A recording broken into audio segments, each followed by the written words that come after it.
Fierce Lord. This video is purely for entertainment and does not infringe on copyrights or laws. The rights to the novel and image belong to the original author. We do not claim ownership. Don't like waiting and want to listen to this fanfic in full now? Subscribe to our Patreon, where you'll find the best fanfics. Chapter 126, First and Last. Joanna cast a group wind blessing on everyone, and within half an hour, they returned to Zhao Yi. They dispersed immediately, each going about their own business. Only the Earth Maid remained, building an earth wall around and above the space gate. Elliot ran to see how the air cavalry was being assembled. Joanna returned to the Mage Tower, and Zhao Yi took Melissa's hand and went to City Hall to find Cece. The disaster had just passed, and as the governor of Zhao, Cece was extremely busy. But when the Lord came to see her, Cece stopped no matter how busy she was and accepted the Lord's lecture. I've obtained a small demiplane and have just conducted preliminary exploration. It's nearly 400 square kilometers in area and suitable for agriculture and animal husbandry. A gold, silver, and copper coexistence mine has been discovered. I've located the demiplane's exit northwest of the city. You need to lead your team to prepare for the development of the demiplane. The detailed development plan will be finalized tomorrow, once we complete the topographical mapping of the demiplane. Zhao Yi's words stunned Cece, leaving her speechless. A demiplane, nearly 400 square kilometers in size, even in a low-magic environment, could be of irreplaceable value to the territory if solely developed for agriculture and animal husbandry. It could also be used to transport non-combatants into the demiplane when necessary.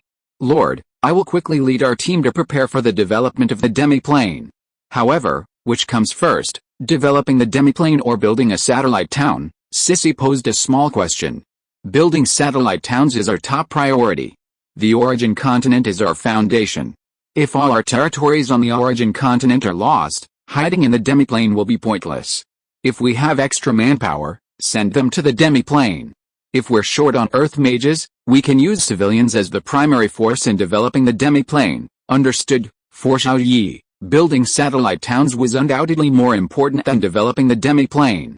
While developing the demiplane was a plan for the future, building satellite towns was a way to rapidly increase the territory's strength. A newly established third-level town would add 1 treasure chest per day. A third-level town could also build 3 satellite villages, adding another 3 treasure chests per day. Treasure chests and points were the primary drivers of a territory's rapid growth. Points were only used to recruit personnel, they couldn't even buy legion skills. However, treasure chests could yield a variety of items, such as smelters for ore, alchemy workshops capable of crafting entry-level items and equipment, small mana cannons capable of killing 4th-level professionals or the undead, and so on. The more treasure chests a day, the better. Each of the 3 subsidiary towns of a level 3 town must be built. Once these 3 subsidiary towns are upgraded to level 1 towns, each town can then develop 9 subsidiary villages. If all town and village construction plans are completed, Zhao Yi can earn a full 40 treasure chests per day.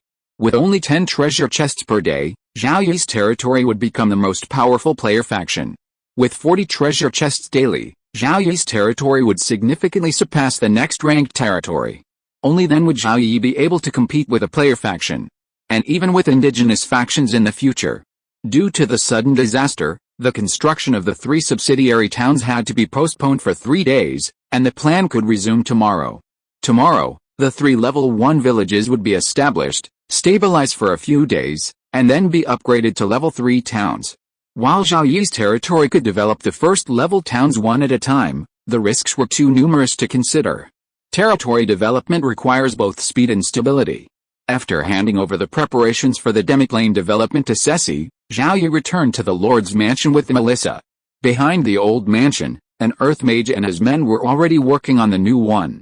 Melissa's appearance didn't necessitate altering the layout of the new Lord's mansion. In the human world, Melissa mostly maintained her human maiden form, so living in a human house was no problem. If she continued in her silver dragon form, this new Lord's mansion would become a dragon's lair. Returning to her room to rest, Melissa quietly sat beside Zhao Yi.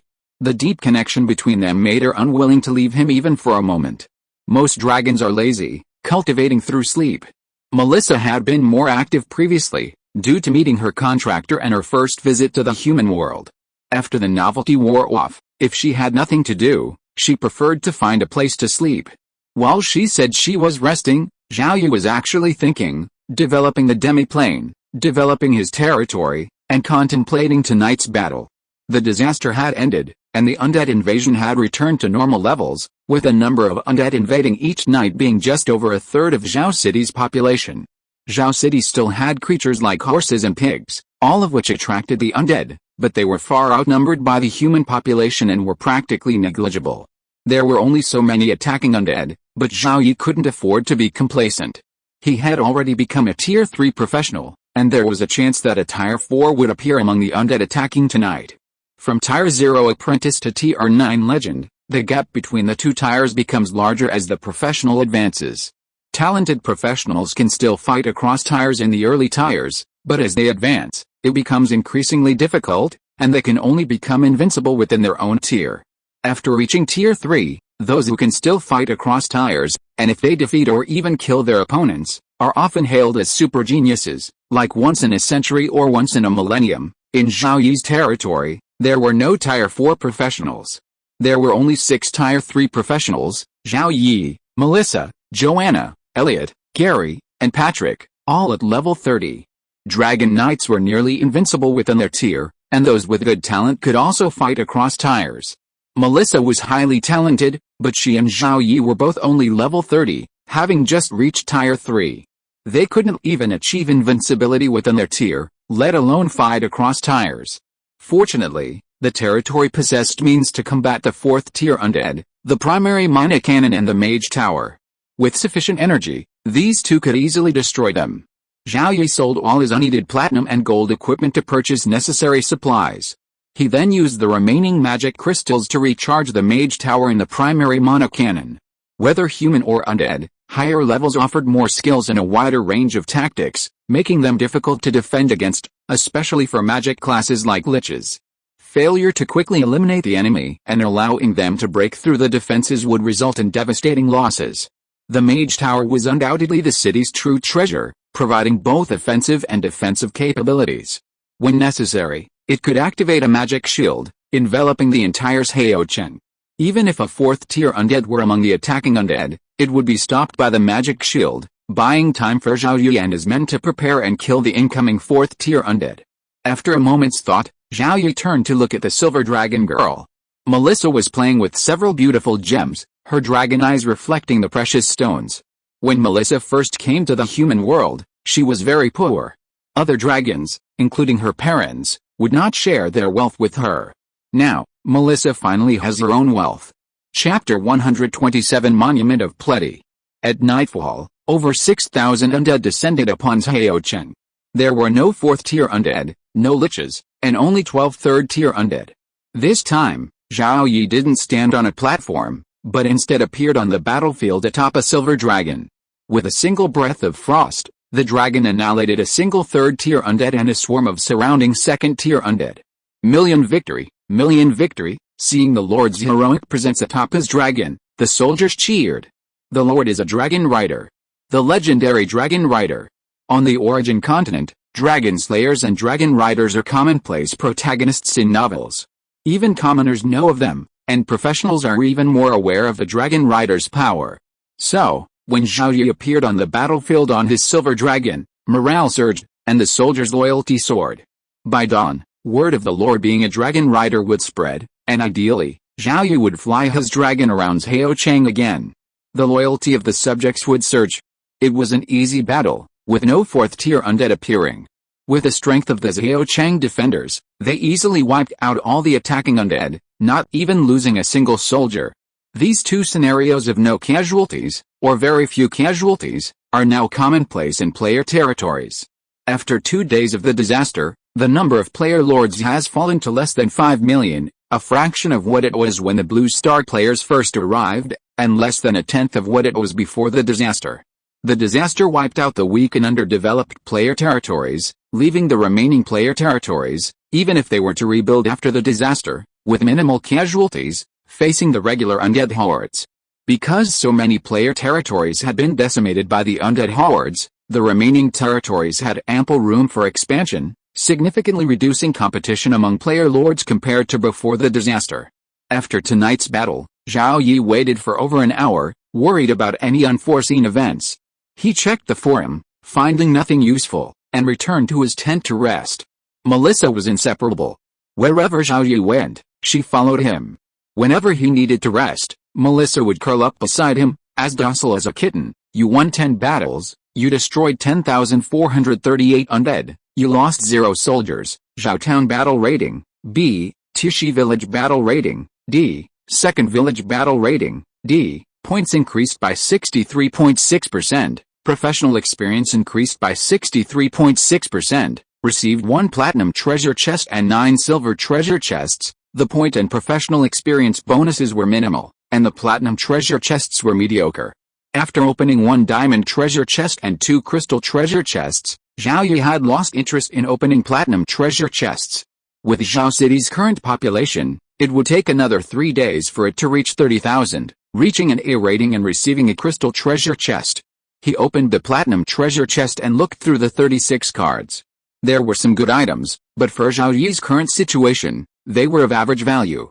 Select 3 Platinum cards, 2-star Talent Stone, 4 Tier 3 Swordsman Recruitment Scrolls, and Monument of Plenty, Level 1. Select 2 gold cards, 2 Tier 2 Earthmaid Recruitment Scroll, and Golden Longsword. Select 1 silver card, 2 Tier 2 Archer Recruitment Scroll. Currently, 4 Tier 3 Swordsman Recruitment Scrolls are the most valuable. Recruiting 4 Tier 3 Swordsmen using points would require a full 400,000 points. Talent Stones are great. A 1-star Talent Stone has previously been opened, which increases a combat class's talent from 0 to 1 star, while a 2-star Talent Stone increases combat talent from 1 star to 2 stars. However, Zhao Yi's biggest desire is a 4-star or even a 5-star Talent Stone. 2-star Talent Stones need to appear on Platinum cards, and 4-star Talent Stones must at least appear on Diamond cards. It's unclear how long it will take to obtain the next Diamond Treasure Chest. Obtaining Diamond Chests is a problem, as is the chance of finding a Talent Stone within them. During the 2-day disaster, Zhao Yi opened 1 Diamond Chest, 1 Crystal Chest, and 18 Gold Chests, but didn't find a single Talent Stone. The Monument of Plenty is also a valuable item, increasing plant growth by 10% within a 50-kilometer radius. This effect doesn't stack with the effects of other Monuments of Plenty, but it does stack with the rapid growth effect cast by a nature mage. A 50-kilometer radius covers nearly 8,000 square kilometers, more than 10 times the size of Zhao Yi's territory. However, most of the land within Zhao Yi's territory is unsuitable for growing crops, making the Monument of Plenty more suitable for use in the newly acquired demi-plane.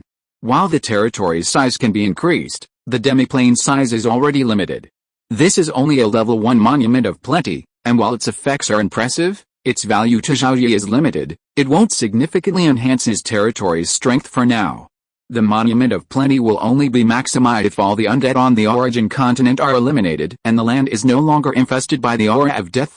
The Monument of Plenty, like the Advancement Stone and the Talent Stone, was likely a divine creation, something only a god could create.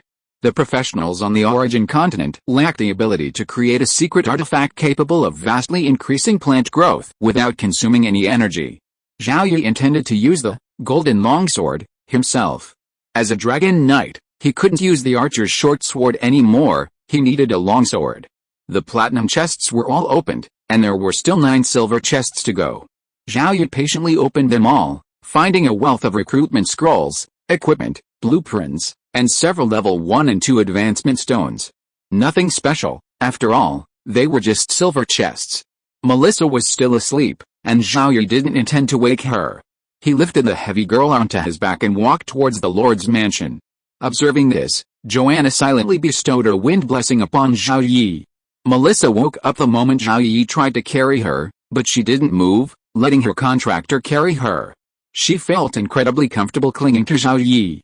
Back at the Lord's residence, breakfast was partially prepared, several times the size of a typical breakfast for 3 people, and the cook, Kelly, continued to cook. After Zhao Yi's class changed to Dragon Knight, his appetite had greatly increased, but it was nowhere near Melissa's. Melissa's appetite was bottomless, and she only left the portion for Zhao Yi untouched, devouring the remaining food on the table. With Melissa's arrival, the morning meeting was relocated to the City Hall conference room. expanding from 3 to 6 participants. The new members included Staff Officer Lori, and 3-star management talent officers Andrew and Cody. After breakfast, Zhao Yi hurried to City Hall. Of the 6 people, Zhao Yi was the last to arrive. The other 5 had no objection to the Lord's late arrival, nor did they dare to raise any objections. There are 2 major events taking place in the territory today: the establishment of 3 Level 1 villages, and the recruitment of personnel. The simultaneous establishment of 3 villages requires the migration of at least 1,200 people to each village. The number of personnel to be recruited today is also quite large, estimated to be around 7,500. Chapter 128, Battle Power Increases. Before discussing the establishment of 3 villages and recruiting personnel, Zhao Yi made a decision to place a small teleportation array in each of the 3 villages to be built. He hadn't originally planned to install a teleportation array, primarily because he only had one. Since the 3 affiliated towns weren't far from Xiaocheng, they didn't need one if they were just villages. Yesterday morning, he opened a diamond treasure chest and found 3 more small teleportation arrays, bringing his total to 4 small teleportation arrays, with 8 array bases, which could be placed in the 8 affiliated towns. Xiaocheng would only have 9 affiliated towns available once it upgraded to first-level city. If no more small teleportation arrays were found in the treasure chests, only 8 would be needed. While building 1 additional affiliated town and 9 villages attached to first-level town would increase the number of treasure chests, it was safer to have 1 less town and 9 villages, given that 8 affiliated towns had already been built. Placing teleportation arrays in the 3 upcoming villages would make it much easier to relocate people. Half of the professional families needed for the new village would have to migrate from Xiaocheng, while the other half of the civilian families could be recruited upon Zhao Yi's arrival in the village, eliminating the need for transit through Xiaocheng. As for installing teleportation arrays in the 3 villages, Ignaz could handle that. Fortunately, there was a space mage within the territory, otherwise, they would have had to hire one at great expense from the indigenous cities. Furthermore, the arrival of outsiders would expose many of the territory's secrets. The territory lacked a single 4th-level professional, yet possessed valuable assets like mage towers and demi-planes. If this information leaked, it would likely attract the attention of the indigenous forces. Compared to the various indigenous forces, the territory, having only been established for over 30 days, was still far too weak. At the meeting, decisions were made item by item, finally reaching the issue of recruiting personnel. The 3 first-level villages required a population of at least 3,600, and with the additional population needed in Xiaocheng, the final number of households added to the territory was 1,600, including 800 professional families. 800 professionals need to be recruited. The proportions of each profession are determined during daily recruitment, similar to the proportions of each profession in a standard company of the territory's army. This means 200 each of archers, shield warriors, and lancers are needed, along with 200 archers, assassins, mages, priests, swordsmen, and heavy cavalry, for a total of 800. The point requirement for recruiting Tier 3 professionals is too high. After last night's battle, Zhao Yi's points totaled nearly 12 million, making it difficult to recruit many. Especially for Tier 3 priests, who each cost 3 million points. In the short term, the hope is to obtain a Tier 3 professional recruitment scroll from a platinum treasure chest. Therefore, today's recruitment will only involve the use of recruitment scrolls to recruit 4 Tier 3 swordsmen. Compared to Tier 3 professionals, the number of Tier 2 professionals recruited was significantly higher. 20 each of archers, shield warriors, and lancers. 2 heavy cavalry. 6 archers. 4 assassins. 2 each of the 5 types of mages, totaling 10, and 2 priests, for a total of 84. The number of Tier 1 professionals recruited was almost 4 times that of the Tier 2, reaching 318. The remaining Tier 0 professionals numbered less than 400. Of the remaining 800 households, officials, merchants, and teachers filled a certain number of positions, while the majority of the recruitment efforts focused on artisans and farmers. Among the officials recruited, 3 had 3-star management talents, and 10 had 2-star management talents. On paper, the total cost was over 4 million points, even though this was achieved by using numerous recruitment scrolls, such as 4 Tier 3 swordsman recruitment scrolls, 2 Tier 2 heavy cavalry recruitment scrolls, 100 Tier 0 lancer recruitment scrolls, and 100 Tier 0 Archer recruitment scrolls, saving a significant amount of points. With Zhao Yi's points, and the daily increase, this massive recruitment drive could only be sustained 3 or 4 times. Just counting the points earned last night, a mere 730,000, the points spent today were more than 6 times that. Over 10 million points would normally take half a month or even 20 days to accumulate, but now, in just 2 days of disaster, they've earned so many. A horrific disaster is an opportunity for a player territory like Zhao Yi's, with a relatively solid foundation, to soar. After the meeting, Zhao Yi had 2 small teleportation arrays delivered to the Mage Tower and given to certain ignates. Then, he headed to the Xiaochang teleportation array to begin recruiting.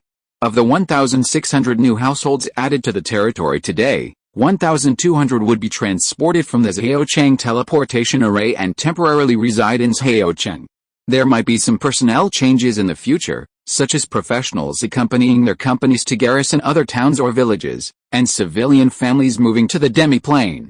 The sudden recruitment of 800 professionals significantly boosted the territory's strength, and the combat power displayed on the territory combat power ranking rapidly increased, widening the gap between Cheng Jinling, who had returned to second place.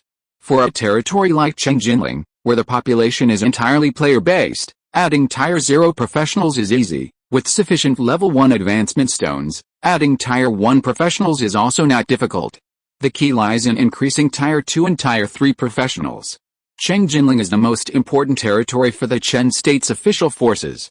Advancement stones are plentiful, but the challenge is a shortage of combat professionals who have reached their current level of perfection. Cheng Jinling suffered numerous casualties during the 2-day disaster, a significant number of whom were players who had reached perfection and were unable to advance.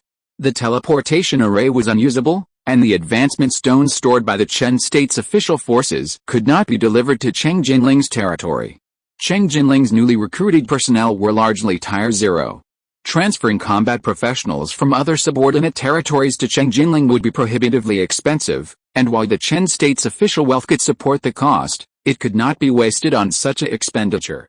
Although Cheng Jinling has lost its top spot, with the full support of Chen State's official forces, they believe they will regain it.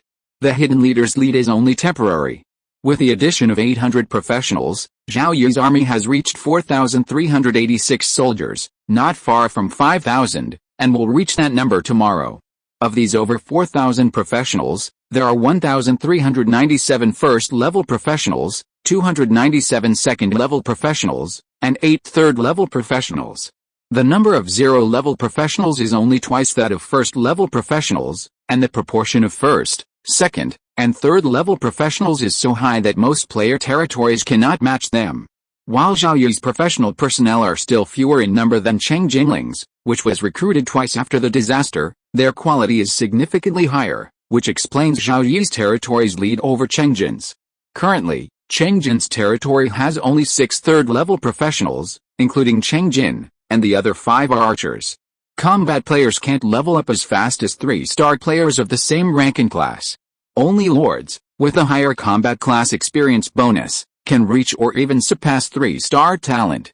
New players joining Zhao Yi's territory are quickly reorganized by Elliot. Instead of organizing all new players into companies, he transfers some from older companies and adds a portion of the newcomers. These transferred veterans, combined with some of the newcomers, form new companies, allowing the veterans to mentor the newcomers and quickly integrate them. Faced with the nightly undead attacks, the humans remain on the defensive. This method of veteran mentoring the newcomers has a minimal impact on the territory's defenses against the onslaught of the undead. If you're listening to this novel on a channel other than Fanfic World, it means they downloaded and uploaded it without effort. We cordially invite you to visit our channel, Mundo Fanfic Novelis. There you'll find the original version of this story and you can explore many other novels of various genres. We're waiting for you to immerse yourself in a world of incredible novels. Chapter 129A, B, C. Xiaochang's recruitment was complete, taking nearly an hour. This was primarily due to Xiaochang's single small teleportation array, which could only transport one family at a time, with each family joining only about 3 seconds apart. Today, Xiaochang had added 1,200 new families, which took nearly an hour. Zhao Yi recruited quickly, but the people were slow to leave the array. It seems Xiaochang needed more teleportation arrays. More small arrays were needed, not larger medium-sized ones. Both small and medium arrays could only transport one family at a time. However, the number of small arrays was still a bit limited. If another set of small arrays were found in the treasure chest, each of the 9 affiliated towns would have one, allowing Zhao Cheng to install a second array.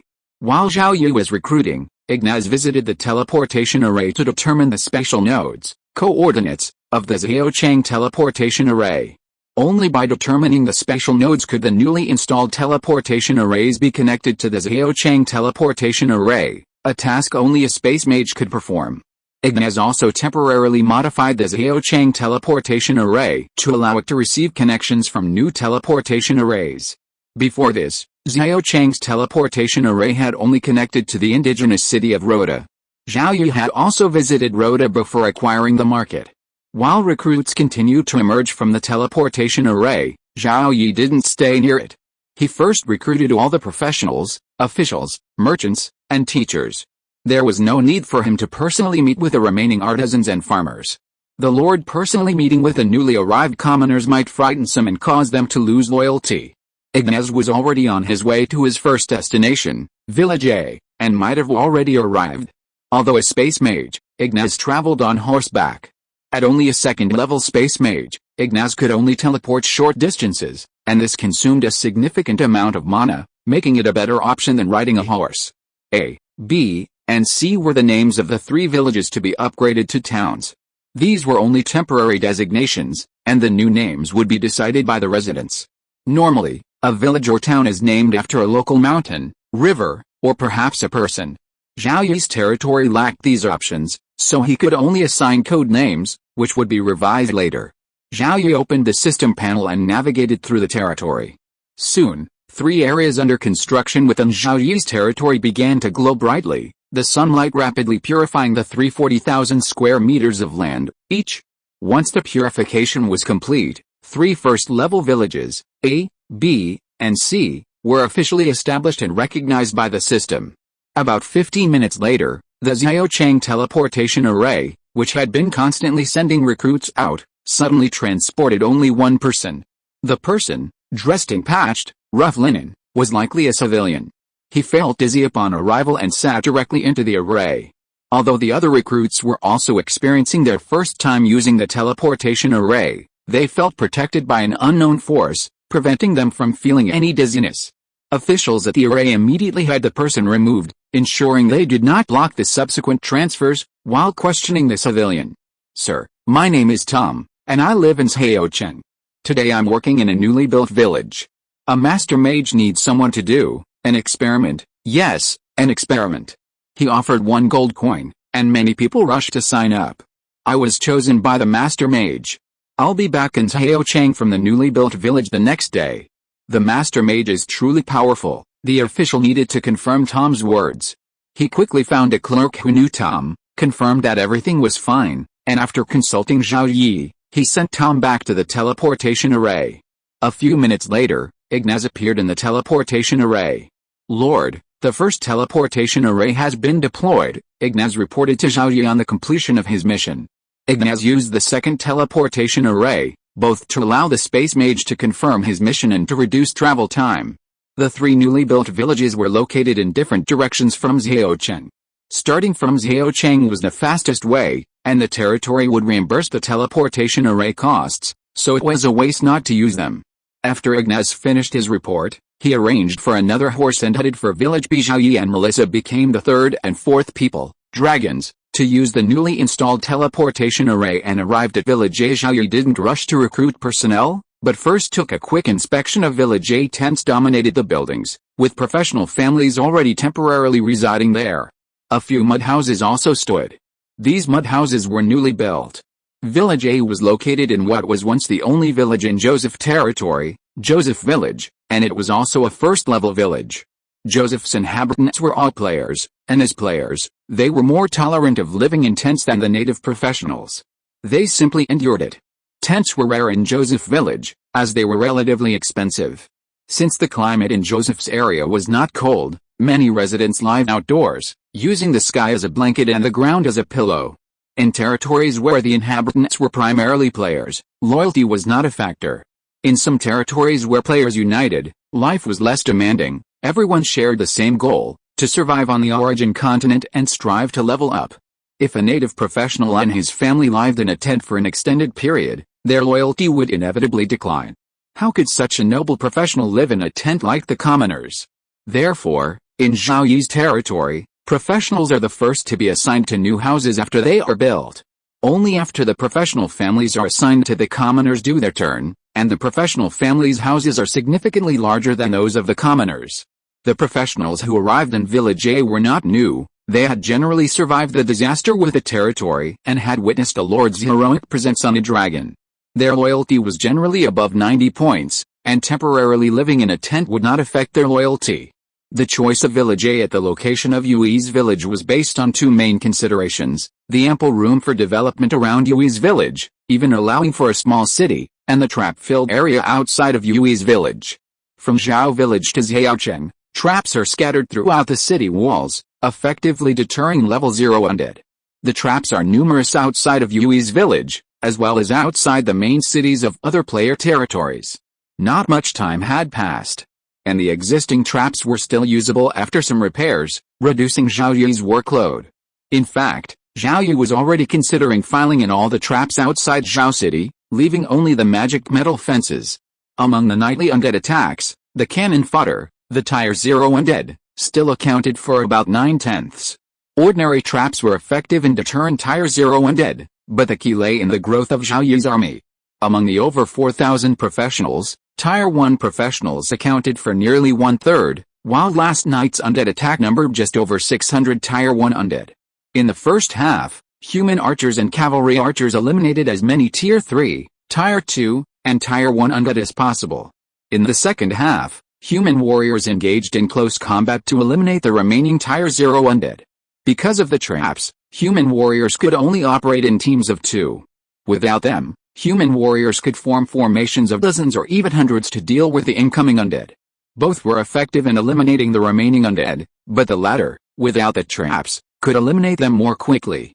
There are basically no such common traps outside the indigenous cities, and Zhaocheng is also developing in this direction. Chapter 130 Faith. After completing his inspection of Village A, Zhao Yi arrived at a teleportation array to begin recruiting. He aimed to recruit approximately 140 households. The exact number of households was uncertain, as the number of people in each household was also uncertain.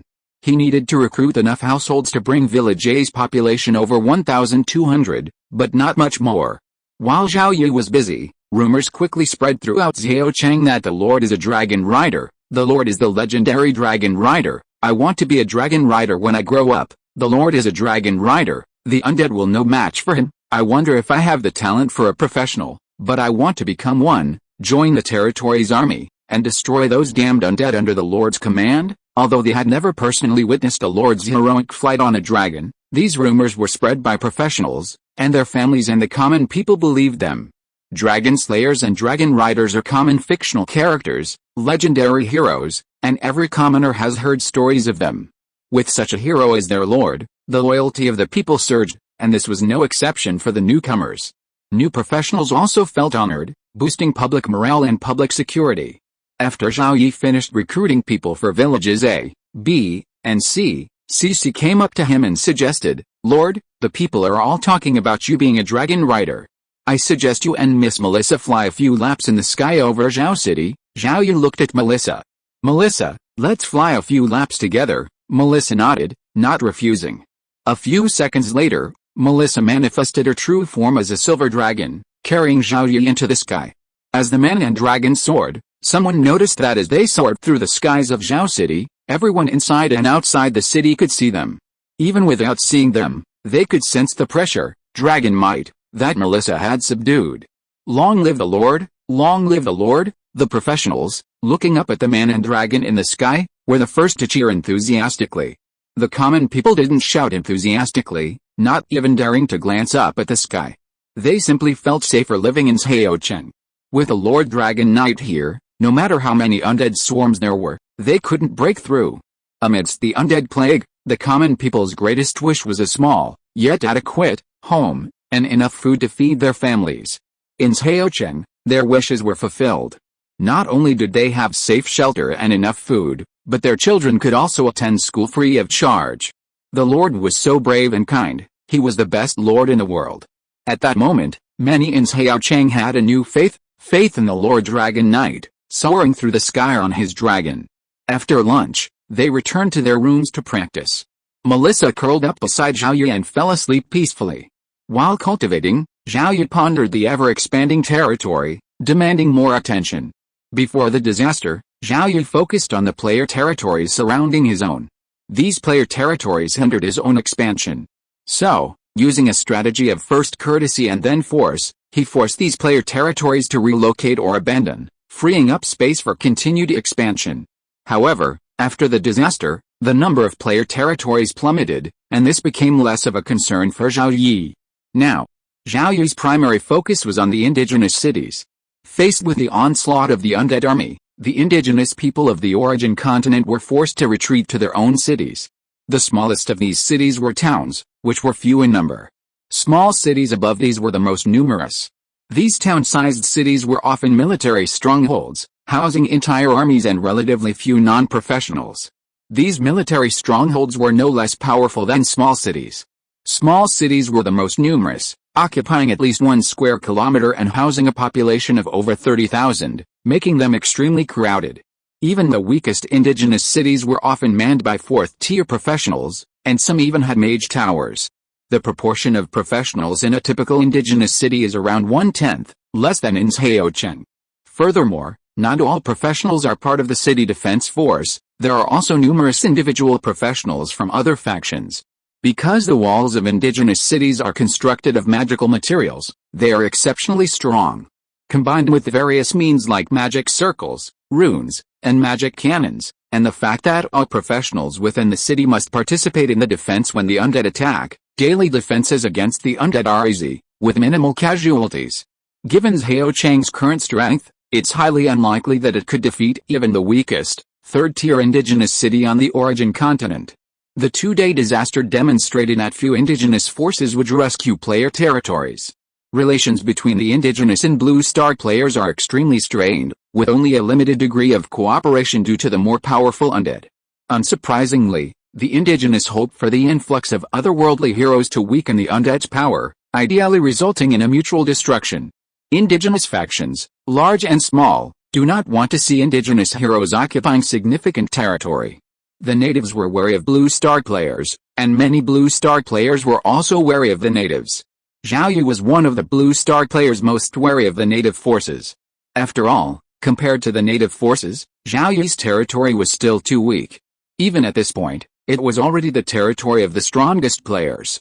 A few 4th-level native professionals could easily attack Zhao Yi's territory and it could be destroyed. Zhao Yi was extremely wary of the native forces. After initially visiting the native cities a few times, he stopped going. If he did go, it was always through his subordinates. Now that he had established a market, he wouldn't even send his subordinates to the native cities. His territory was constantly growing, and the nearest native city was still dozens of kilometers away. Once his territory was promoted to a 2nd-class earldom, a 1st-class earldom, or even a marquisate, the 2 territories would eventually border each other. Before that, Zhao Yi needed to send people to investigate the surrounding native cities so that he could be prepared before the border was established and deal with any possible consequences. Finding detailed information about the indigenous cities wasn't difficult for Zhao Yi.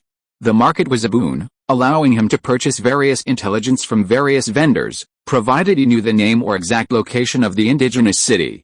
Of course, purchasing intelligence was expensive. And the more detailed the information, the more money he needed.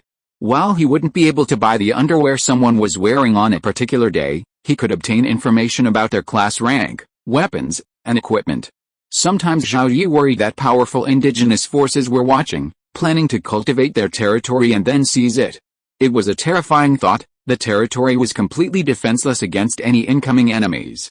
Fortunately, the territory had been quietly developing, never revealing any information on the forums, nor recruiting indigenous people or players from outside, keeping information private. This minimized the possibility of attracting attention from the indigenous forces. Hopefully, by the time they did, the territory would have become sufficiently powerful. Chapter 131 Night 34. Finally, Another player territory is preparing to be promoted to a third-class earldom. Zhao Yi opened the forum and discovered that the hottest topic was a new player territory challenging a third-class earldom. Over a dozen player lords had already officially announced their territory's promotion to third-class earldom today. Los and Eli, which had previously failed in their challenges, were now challenging them. However, Los's player territory remained officially under the jurisdiction of Los, while Eli's was not, but rather the sole support of a major consortium. Blue Star players had only been on the origin continent for 30 days, and the official power of Eli was already giving the impression of weakening, sparking considerable discussion among players. Of course, this was only superficial. Eli was relatively fragmented on Blue Star, and its development was truly driven by the major consortiums. While Eli's official power was weak, the combined power of the official and major consortiums remained immensely powerful, a force not easily challenged by other player forces. The player territories officially announced as being promoted to third-class earldoms today were all first-class viscounts before the disaster. Despite suffering numerous casualties, they also gained a great deal. These gains were twofold. Many combat class players, having reached their peak ranks, received advancement stones after the disaster, significantly improving the quality of their combatants. Another benefit was a surge of points after the disaster, which they spent in 2 days, effectively boosting their territory's strength. Just 2 days after the disaster, many first-class viscounts, feeling they had accumulated sufficient strength, were eager to challenge third-class earldoms. Compared to first-class viscountoms, third-class earldoms offered larger territories, accommodating a larger population, yielding more treasure chests, and accelerating their growth. They also had the opportunity to develop a number of industries, or focus on a single sector, freeing themselves from the constraints of the indigenous population. Zhao Yi predicted that after the disaster, at least 2/3 of the player territories aiming for promotion to third-class earldoms would succeed, and many would suffer fewer casualties than Changjin's territories, which had previously been promoted to third-class earldoms. While the official announcement didn't mention any player territories affiliated with the official Chen Kingdom, many players are confident that some of its territories will be promoted to third-class earldoms today. It's unclear whether it will be 1, 2, 3, or 4. Compared to individual player factions, the official Chen Kingdom is far ahead, forcing many player factions, under the leadership of the official Eli Kingdom, to proactively confront the official Chen Kingdom, simply to prevent them from gaining too much of an advantage in the game world. Internal strife is the nature of intelligent life and is inevitable. Even the indigenous people of the origin continent, facing the undead plague, are plagued by internal strife.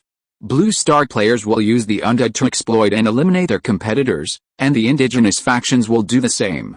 The undead are constantly draining humanity's strength, and humanity's internal struggles are also draining its own strength. At night, the battle began. The undead army attacking Zhaochang tonight has increased in number by at least 1,000 compared to last night. While the numbers have increased, the quality has not. At least the ratio of first, second, and third-tier undead has remained largely unchanged. There were no liches, no undead cavalry, no zombies, and few ghosts, but a greater number of skeleton archers. Zhao Yi felt like a perfunctory play by the rules of the game. If it weren't for the restrictions, Zhaochang would likely remain silent until dawn. Zhao Yi was helpless. Normally, he hoped for more undead attacks, and fewer as his territory advanced. But his wishes were denied him. The liches hid in their graveyards, afraid to emerge, commanding the undead armies remotely at best.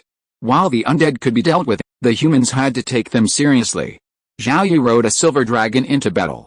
In the first half of the battle, he'd focus on slaying as many undead as possible to gain experience and level up. The second half would be his warrior's turn. A territory needed a strong army and strong individuals.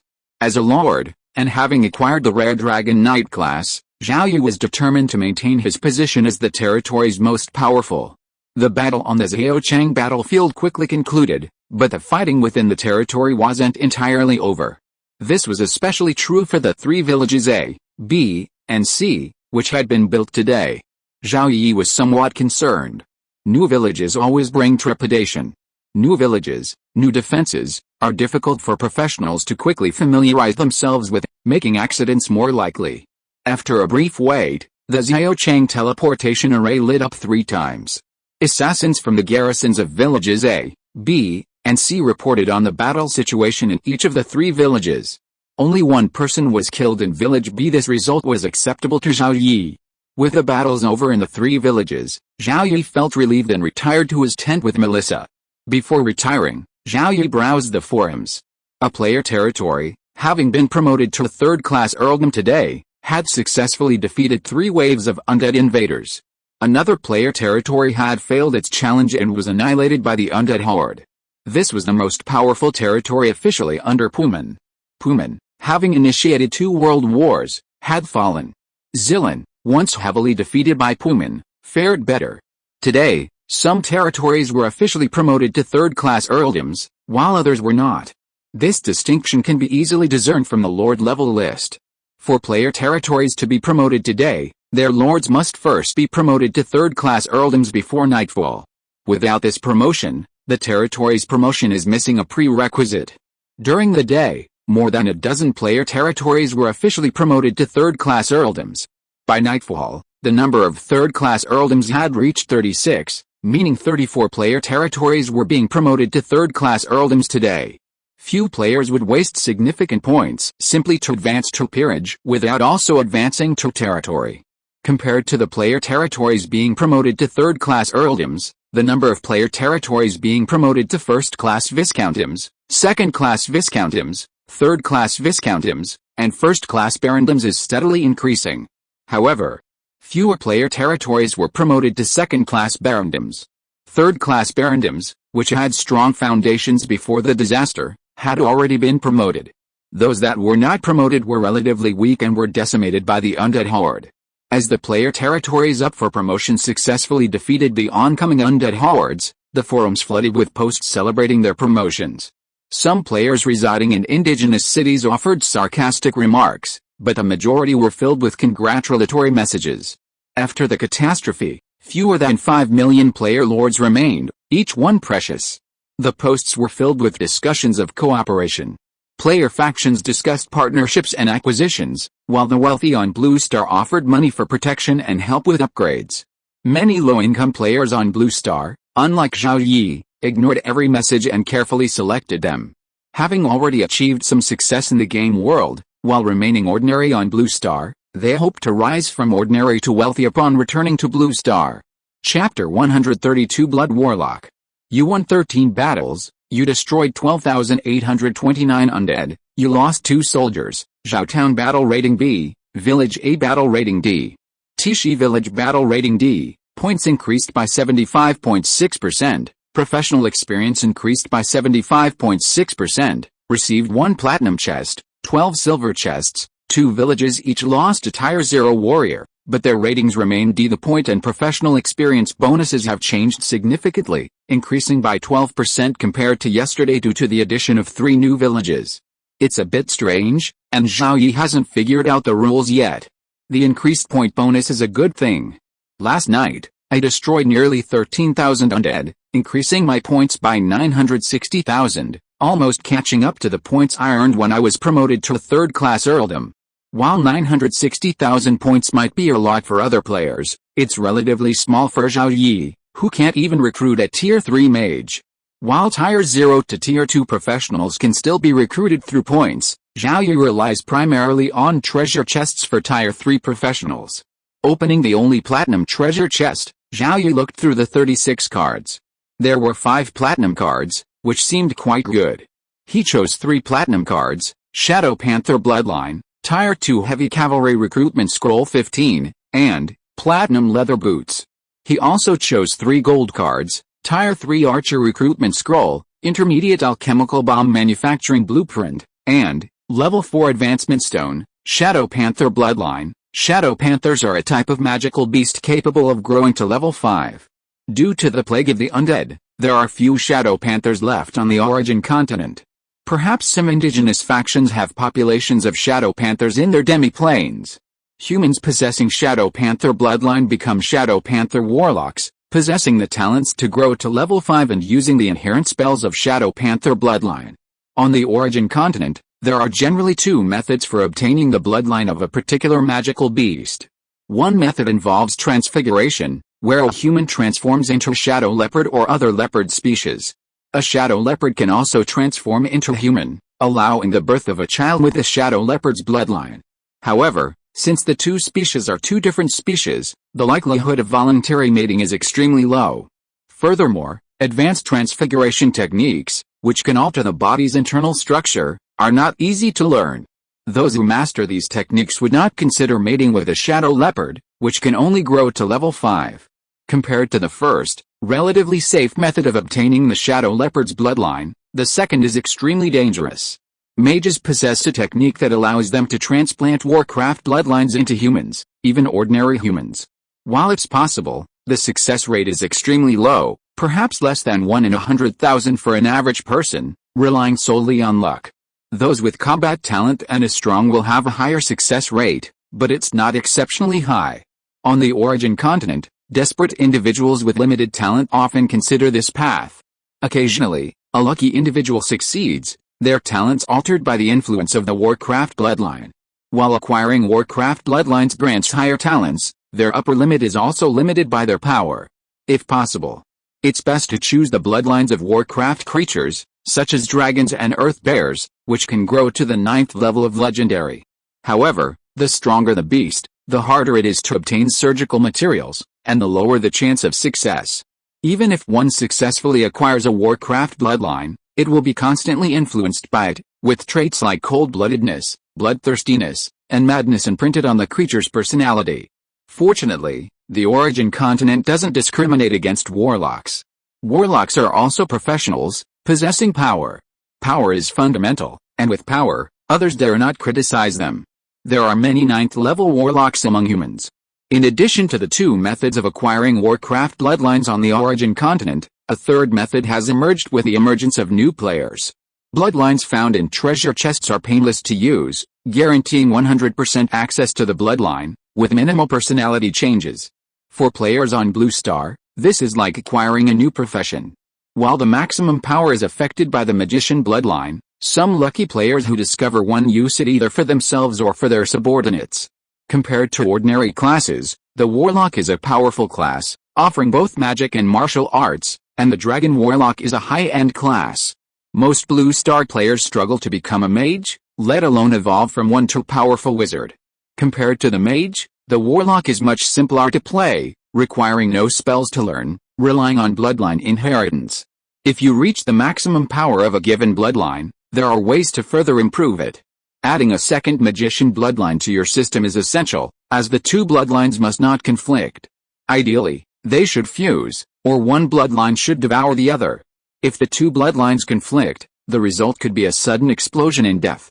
The Shadow Panther bloodline belongs to the dark element and is best suited for assassins. It can reach a maximum rank of 5, equivalent to a 3-star talent.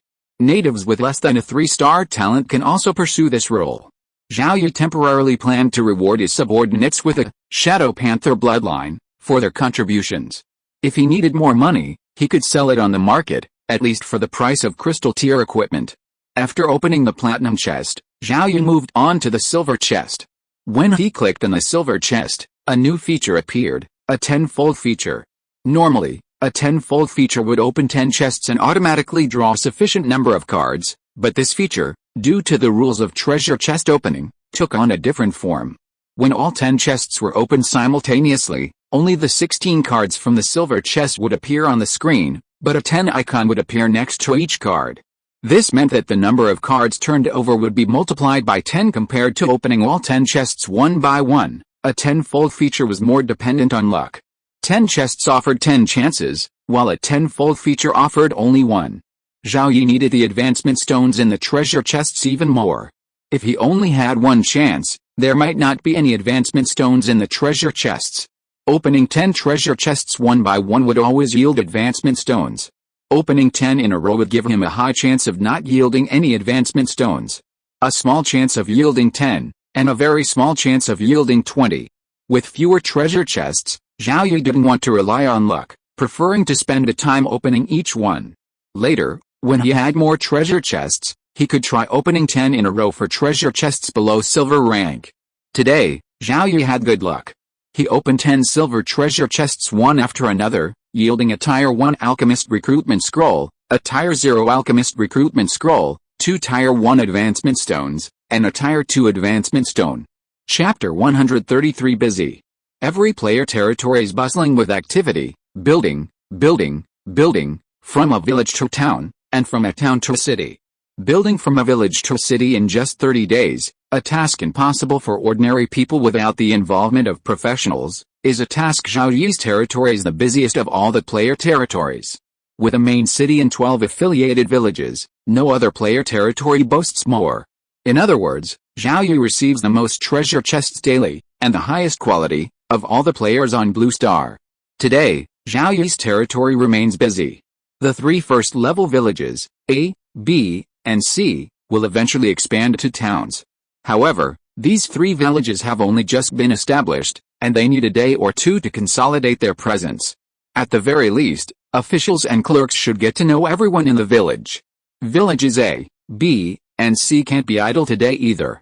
In preparation for the expansion to town, they need to hire enough personnel to dig traps outside the city walls.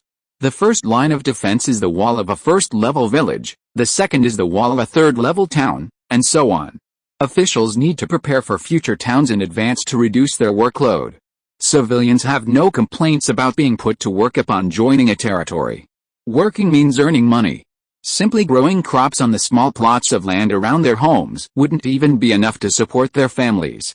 Civilians eagerly toil from morning till night. Digging traps is just one of the tasks in villages A, B, and C. Each village has only one house, and most people live in tents, which need to be replaced as quickly as possible. Some of Zhao Cheng's Earth Mages will be assigned to villages A, B, and C, joining the Earth Mages in the 3 village garrisons as the primary construction force. A small number of Zhao Cheng's remaining Earth Mages will continue building the new Lord's residence, while the rest will head to the demiplane for construction. Today, they'll begin by constructing a road within the demiplane, and will then build towns and villages within the demiplane as time permits. Compared to towns and villages outside, those built within the demiplane can occupy larger areas, restoring them to pre-undead scourge standards on the origin continent. With a newly assembled air cavalry arriving in the demiplane to map the terrain, City Hall officials immediately formulated a development plan. Here, cattle, horses, and sheep will be raised. There, pig and beast farms will be established. This area will be used for agricultural production. That area will be suitable for aquaculture. Soon, a comprehensive development plan for the demiplane was finalized, and today's development officially began. Roads will be built first, followed by towns. Centered around 4 towns in 4 regions, dozens of villages will be established, and a large number of people will be relocated to these towns and villages. This population will then be used to develop the demiplane's agriculture, animal husbandry, and fisheries. Given today's construction schedule, it's difficult to relocate people to the demiplane today. Therefore, the only area in the territory that will see an increase in population today is Zhaocheng, so the number of recruits will be smaller, increasing by only 1,200 households. Despite this increase, the number of professional families remains unchanged from yesterday. It's the civilian families that have decreased. Moreover, the proportion of recruited professionals by rank remained roughly the same as yesterday. There was a reason for recruiting 800 professionals today. Villages A, B, and C. They needed a few days of stabilization before they could continue to increase their populations, primarily by recruiting new civilian families. During today's meeting, Cody proposed a plan to first upgrade the 3 villages to 3rd-tier towns, increasing the available land and gradually increasing the population. While upgrading from a 1st-tier village to a 3rd-tier town increases the available land area, it also means a longer defense line. The number of professionals defending the town is insufficient, necessitating additional troops. The plan was deemed feasible and approved immediately at the meeting, so further reinforcements will be sent to villages A, B, and C. The number of troops added to each village at once will not be excessive. At most, an additional company will be added to the existing garrison. At least 2/3 of each additional company will be veterans, with the remaining 1/3 being newcomers who have recently joined the territory. Their families may still be living in tents, so relocating to a new location will not be a problem. Recruiting another 800 professionals cost over 4 million points, leaving Zhao Yi with only 4.6 million points. Such an intense recruitment can only be carried out once more. With the end of the second large-scale recruitment, the gap between Zhao Yiling and Cheng Jingling on the territory combat power list continued to widen. Seeing this, Cheng Jin felt that if the country's support for his territory did not change, there might be no hope of catching up with Zhao Yiling. Before, Zhao Yiling's strength surpassed Cheng Jinling, but now Cheng Jinling can't even catch up with Zhao Yiling in combat power, and the gap in strength will only get bigger. In response to this change, the Chen state officials are temporarily unable to make changes. With a large family and a large business, there are many things to consider. Even if Cheng Jinling is the strongest among all the subordinate territories, the Chen state officials are temporarily unable to allocate more resources to Cheng Jinling. After all, the Chen state officials are also divided into several factions. In order not to allocate more resources to Cheng Jinling, there is another reason.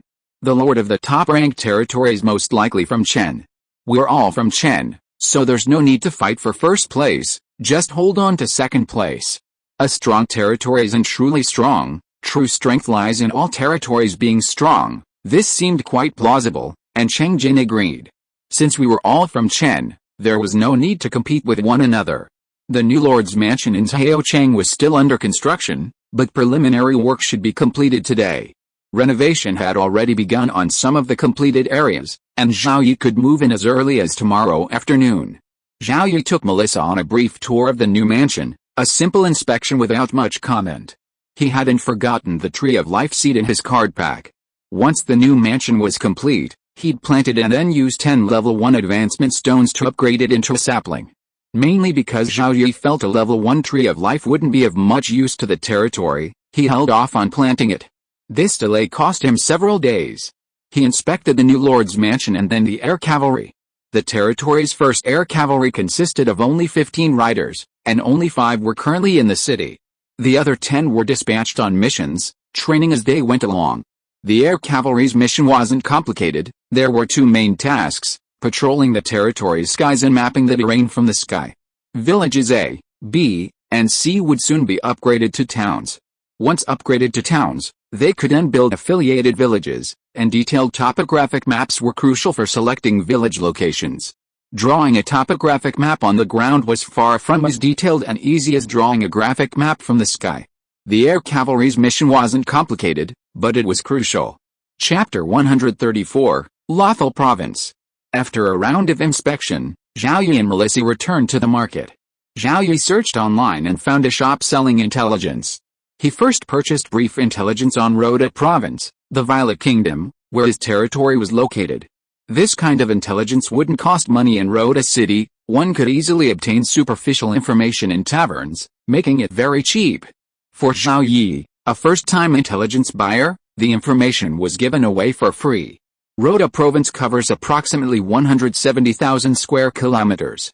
Before the undead plague, its total population exceeded 8 million, and currently stands at approximately 3.2 million indigenous people. This 3.2 million people are distributed across 1 large city, 5 medium-sized cities, and 16 small cities. Rhoda City, the only large city in Rhoda Province, is only a second-tier city in terms of land area, yet it houses a population of approximately 1 million. Compared to other small and medium-sized cities, Rhoda City is safer, attracting a larger population. To secure a safe place, the lower classes would rather live with their families in small, 20-square-meter huts, leaving an average living space of only a few square meters per person. Most of the Blue Star players who arrived in Rhoda City over 30 days ago lived in conditions similar to those of the lower-class natives. Some, unable to tolerate the crowded living conditions and disgusting food, voluntarily gave up their chance and left the game world.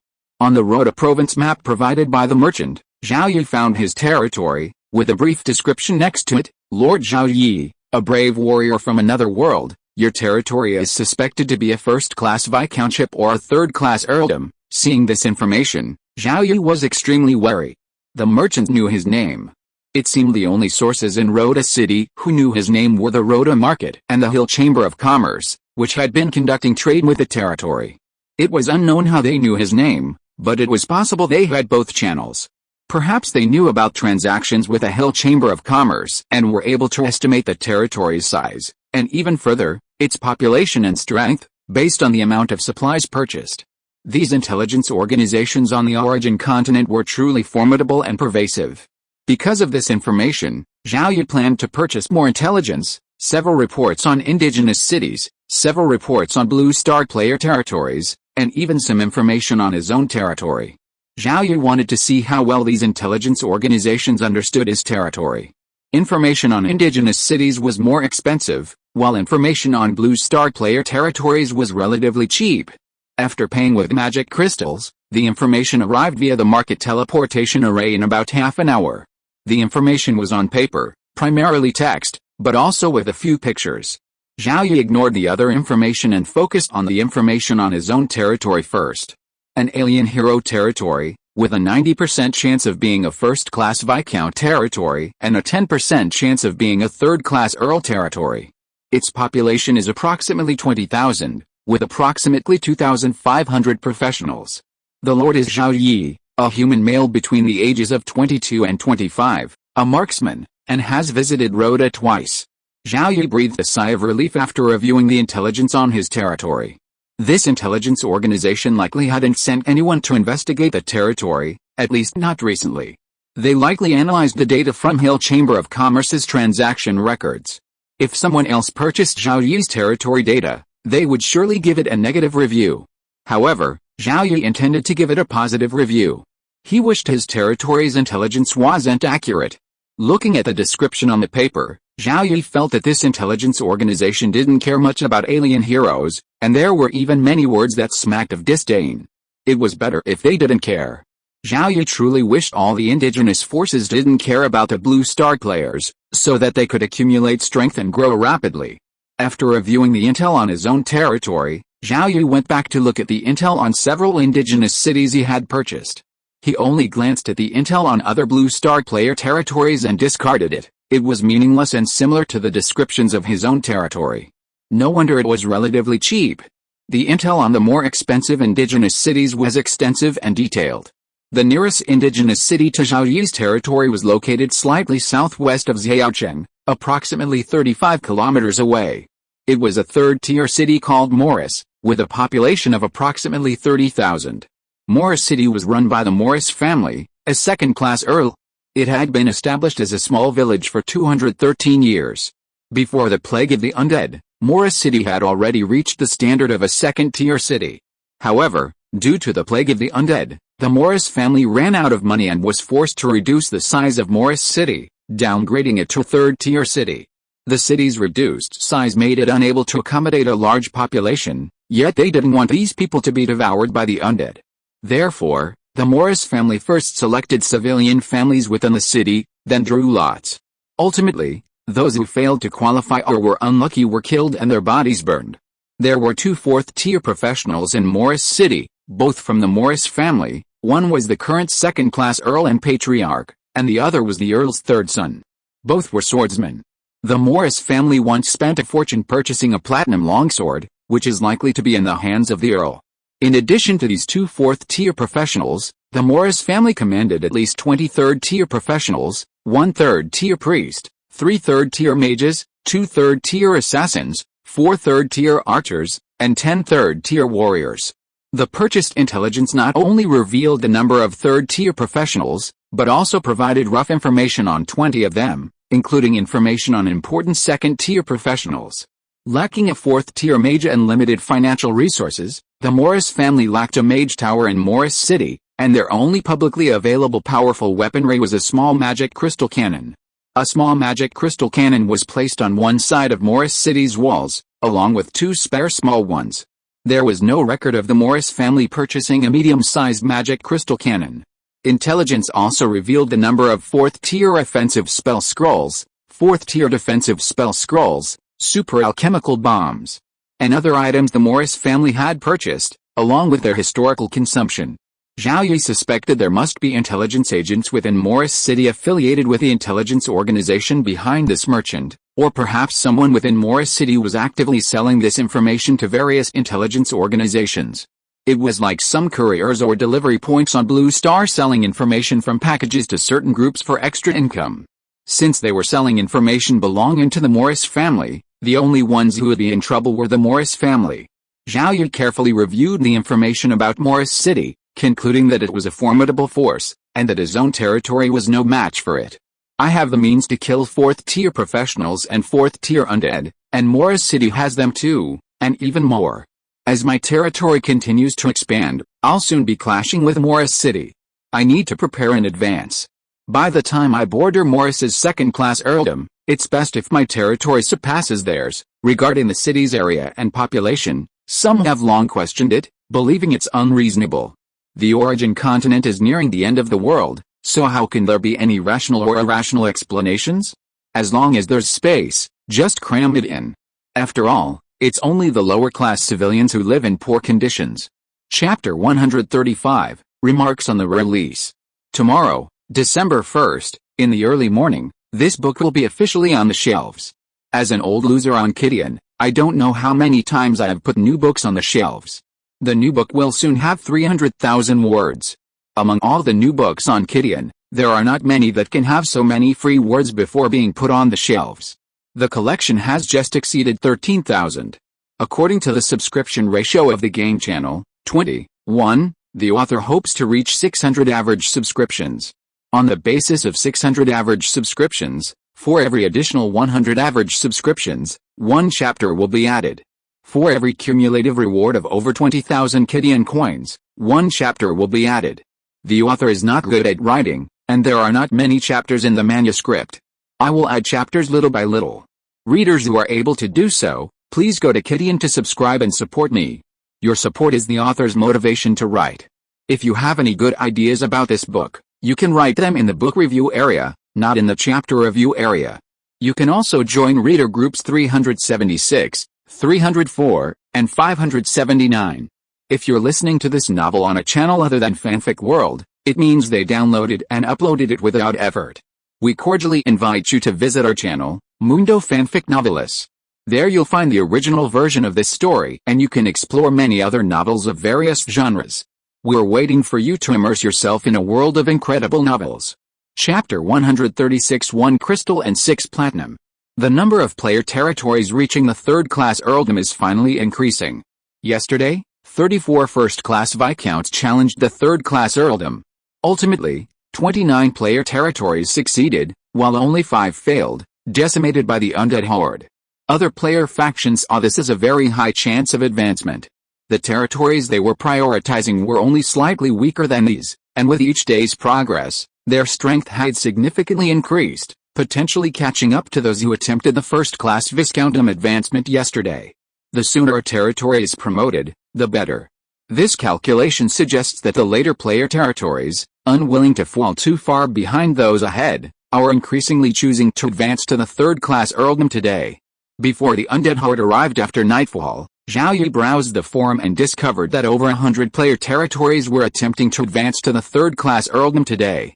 Clearly, many of these factions were operating with an "if you can do it, I can do it too" mentality.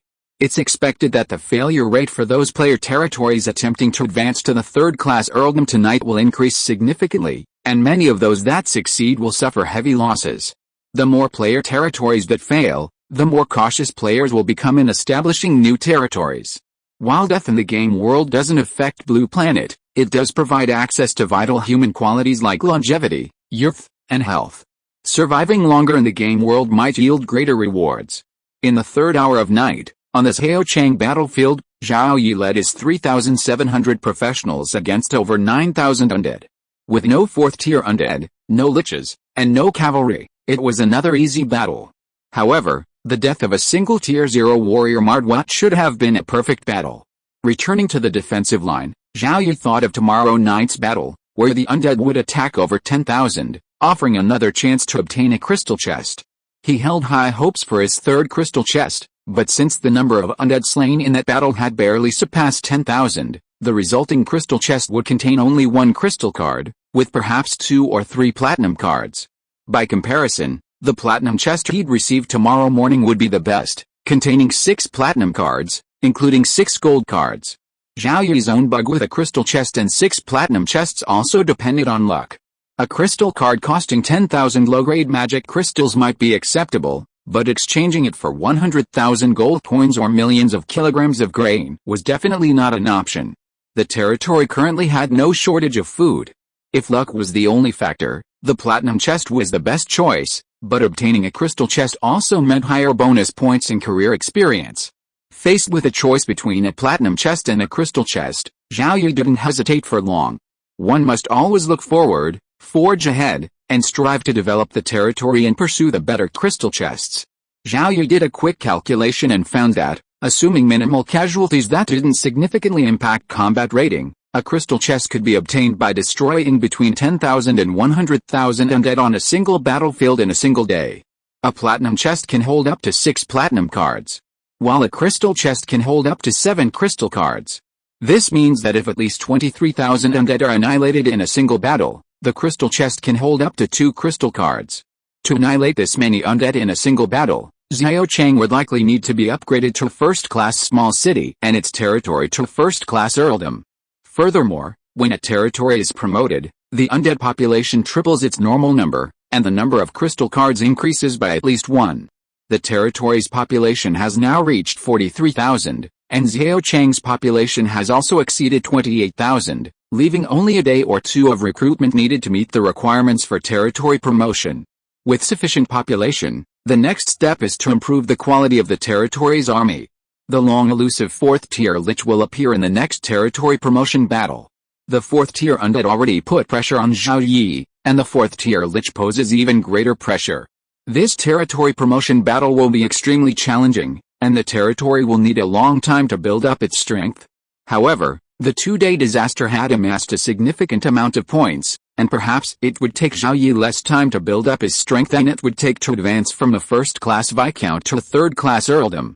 After holding the ground for nearly an hour and a half, Zhao Yi finally dragged Melissa into a tent behind the defenses to rest.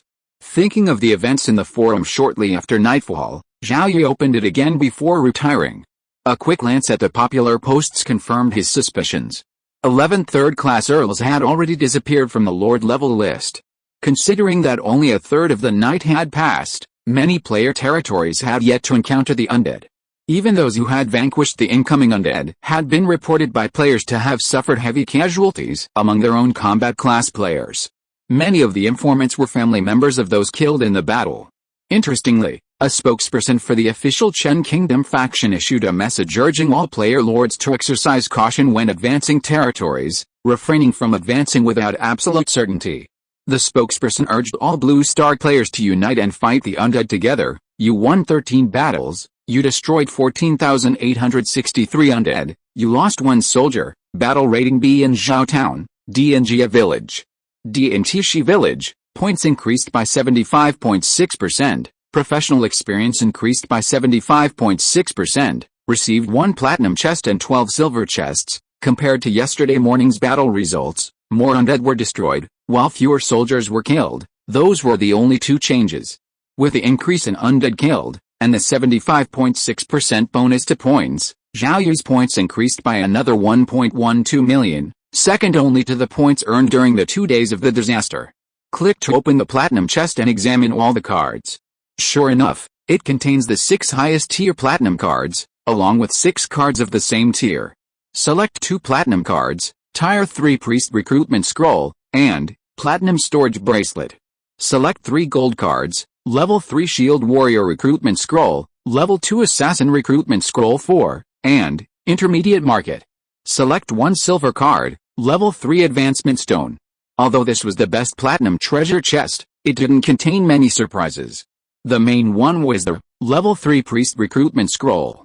In addition, the Level 3 Shield Warrior Recruitment Scroll, and the Level 3 Advancement Stone, would increase the number of Level 3 professionals in the territory by 3 more today. Seeing the Intermediate Market reminded Zhao Yi of something, an Advanced Market, in his card pack that he hadn't used. The Advanced Market is the highest level market. The Basic Market only covers a province, the Intermediate Market extends to a country, and the Advanced Market covers the entire origin continent. Of course, if you want to trade across borders, you have to use the Advanced Market.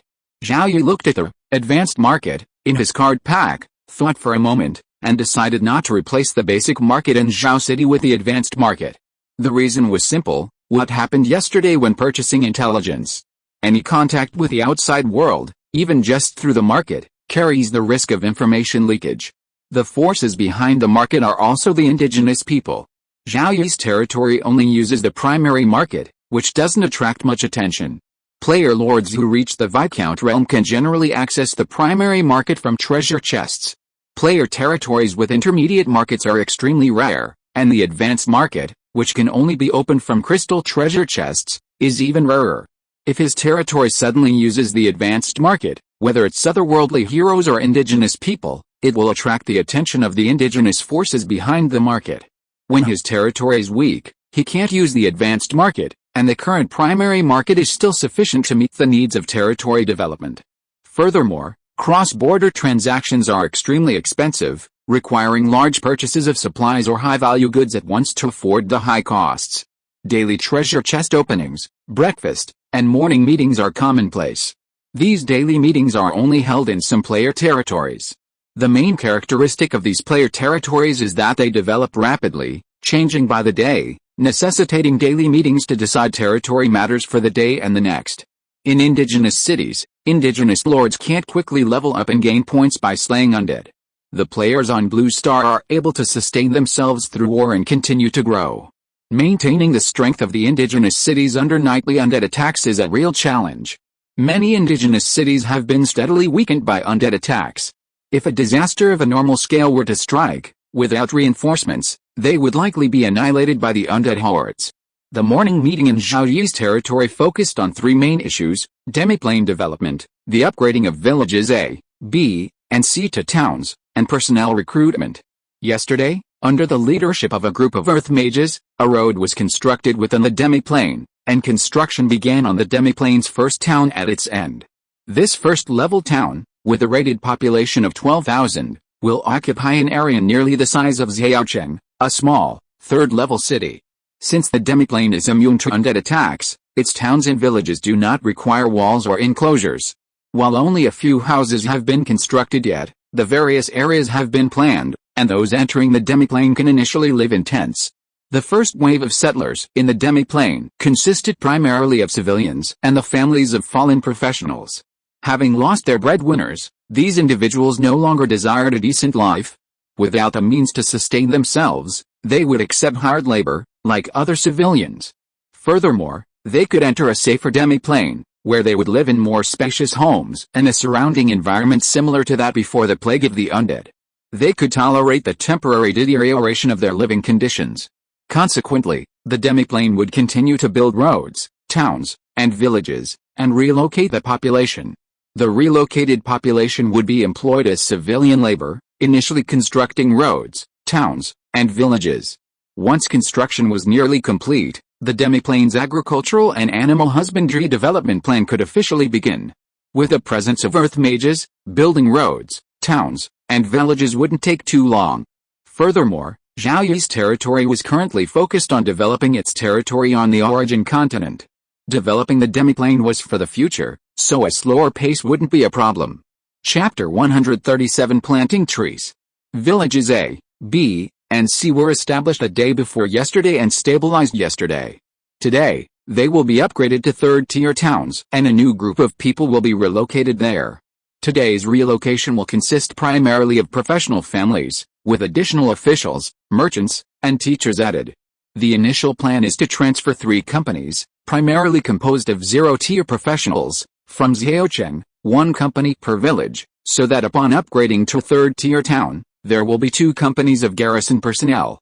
From a first-tier village to a third-tier town, the area increases, and the defenses also increase. 2 companies can roughly adequately defend a third-tier town. Tomorrow, we can continue to relocate civilian families to the 3 towns, allowing the populations of the 3 third-tier towns to quickly reach 3,000. This way, even if over 1,000 undead attack tomorrow night, the rating of the affiliated towns will be downgraded, but they will still receive a C rating and receive a gold treasure chest. By the day after tomorrow, all 3 towns will begin planning to build affiliated villages. This is the pace of Zhao Yi's territory. As for today's recruitment, considering the civilian families relocating to the demiplane and the professional families relocating to the soon-to-be upgraded villages A, B, and C, Zhaocheng will have a population of at least 30,000 by today. Furthermore, with a large influx of people from the demiplane, professionals would be needed to maintain public order. Therefore, Some of Zhao Chang's zero-level perfect professionals and their families could be temporarily relocated to the demi-plane. Therefore, after deliberation and calculation, Zhao Yi decided to recruit 100 more zero-level professionals, in addition to the 800 professionals recruited over the past 2 days. He would also use a 1,000 civilian recruitment scroll to recruit additional officials, merchants, and teachers. Recruiting 100 more zero-level professionals would require transferring 100 zero-level perfect professionals from the demi-plane, including swordsmen, shield warriors, lancers, and assassins. Archers and cavalry archers, the primary combat force, could not be transferred to the demi-plane even if they were currently perfected, primarily due to concerns about potential accidents. These currently perfected archers and cavalry archers would serve as a reserve force, normally not participating in combat or destroying undead, thus not stealing experience from others. After the meeting, Zhao Yi and Melissa headed directly to the teleportation array, waiting for the guides to arrive before beginning today's recruitment. Zhao Yi even let him handle the auctions and procurement of weapons and equipment at the market. He only needed to review documents such as purchase lists, expenditures, and equipment auction results. One advantage of recruiting only natives is that individual player lords don't have to worry about embezzlement. As long as the natives' loyalty is high enough, they can be used with confidence. Individual player lords who primarily recruit players would have to worry about embezzlement, even from real-life friends and family. With the arrival of all personnel, recruitment began. All recruits for the day had to exit this Haochang teleportation array, which would take at least an hour and a half. Only after all professionals, officials, teachers, and merchants had exited the array did Zhao Yi leave with Melissa. With only 1.46 million points remaining, the large-scale professional recruitment campaign would cease after only 3 days. During these 3 days, the gap in combat power between Zhao Yi and Cheng Jin had widened. Zhao Cheng was bustling with people and horses. The constant flow of people swarmed the city, mobilizing families to move. Others were preparing to leave the city, carrying people and their belongings to villages A, B, and C. Zhao Yi, on his side, also began working on the territory page, upgrading villages A, B, and C to third-level towns. Yesterday, a post on the forum revealed that Cheng Jinling had officially established a tributary town. This was a newly established town, not a previously upgraded tributary village. Yesterday, Cheng Jinling was 1 step ahead of Zhao Yiling, and today, Zhao Yiling was 2 steps ahead. However, it would take until tomorrow for each of towns A, B, and C to reach a population of 3,000. Zhao Yi towards Haochang and finally arrived at the new lord's mansion. 8 earth mages and workers were carrying out the final renovations. It looked like Zhao Yi would be able to move him before noon. Butler Jim, Cook Kelly, Maid Eve, and Groom Jimmy were all currently at the new lord's mansion, busy with over 20 newly hired maids and servants. Maids and cooks comprised the largest number of new hires, with 6 each. The number of chefs hired was doubled, naturally due to Melissa's appearance. These 6 newly added maids were all about the same age as Eve, now head maid of the mansion. To make it easier for Eve to command the new hires, no maids significantly older were chosen. None of these 6 new maids were ugly, but neither were they beautiful. Like Eve, they were just plain ordinary, and this was carefully selected by Butler Jim. Maids and servants could not be hired from newly arrived residents. The attractive young women of older residents had already been picked up by other professional families. Fortunately, Zhao Yi hadn't specifically requested attractive maids, as this would have been a real headache for Jim. Initially, Zhao Yi had a slight need for beautiful maids, simply for the sake of visual pleasure. Now, with Melissa's appearance, having a beautiful maid no longer mattered. In reality, normal professionals didn't have much regard for non-professional women. For one thing, when professionals marry and have children, the chances of their children becoming professionals are higher. For another, professionals are far more physically capable than non-professionals. This applies even to the more fragile magic professions. In their excitement, they could easily injure others, which is not a good thing. Generally, only Tier 0 professionals and a few Tier 1 professionals would marry and have children with commoners. The higher the tier, the less likely a commoner is to be chosen as a partner. In this situation, the proportion of professionals in a territory should be higher, but the ratio of the number of leading troops to the territory's total population is often used. Typically, only one person in a professional family serves in the army. Since the army fights the undead nightly, casualties are a real possibility, so a couple can't both serve. If the territory is in crisis, professionals outside the military will also need to join the fight. Walking around the new lord's mansion, Zhao Yi selected a location to plant the tree of life, ensuring it had ample space to grow. After much searching, the middle of the central garden proved the most suitable location. With a location chosen, Zhao Yi didn't intend to wait any longer. He simply clicked the platinum card, Tree of Life Seed, in his card pack. Seconds later, a fist-sized brown ball of dirt was teleported in front of Zhao Yi. Even before touching the ball, Zhao Yi could sense the rich aura of life within. The seed of the Tree of Life lay within. Melissa's eyes lit up as she gazed at the ball, her tongue licking the corner of her mouth, eager to devour whatever lay within. Zhao Yi frowned at the ball. Just the seed of the Tree of Life alone possessed a vitality exceeding that of a Tier 3 professional. The undead attacking tonight would likely be significantly stronger. However, thinking of the strength of Zhao Cheng's defenders, Zhao Yi's frown eased. Even the stronger undead attacks could be easily dispatched. He reached out and picked up the ball. No information was relayed, seemingly no special requirements. He dug a hole and buried the Tree of Life seed in it like any other plant seed. Should I water it? I should. Zhao Yi pulled a can of drinking water from his storage ring and poured some over the spot where the Tree of Life seed was buried. The Tree of Life seed showed no reaction. It would be strange if it did. Each stage of the Tree of Life's growth took thousands of years. Even after a few days, no visible changes would be seen in the seed. He put the can of water back and pulled out 10 level 1 advancement stones from his card pack.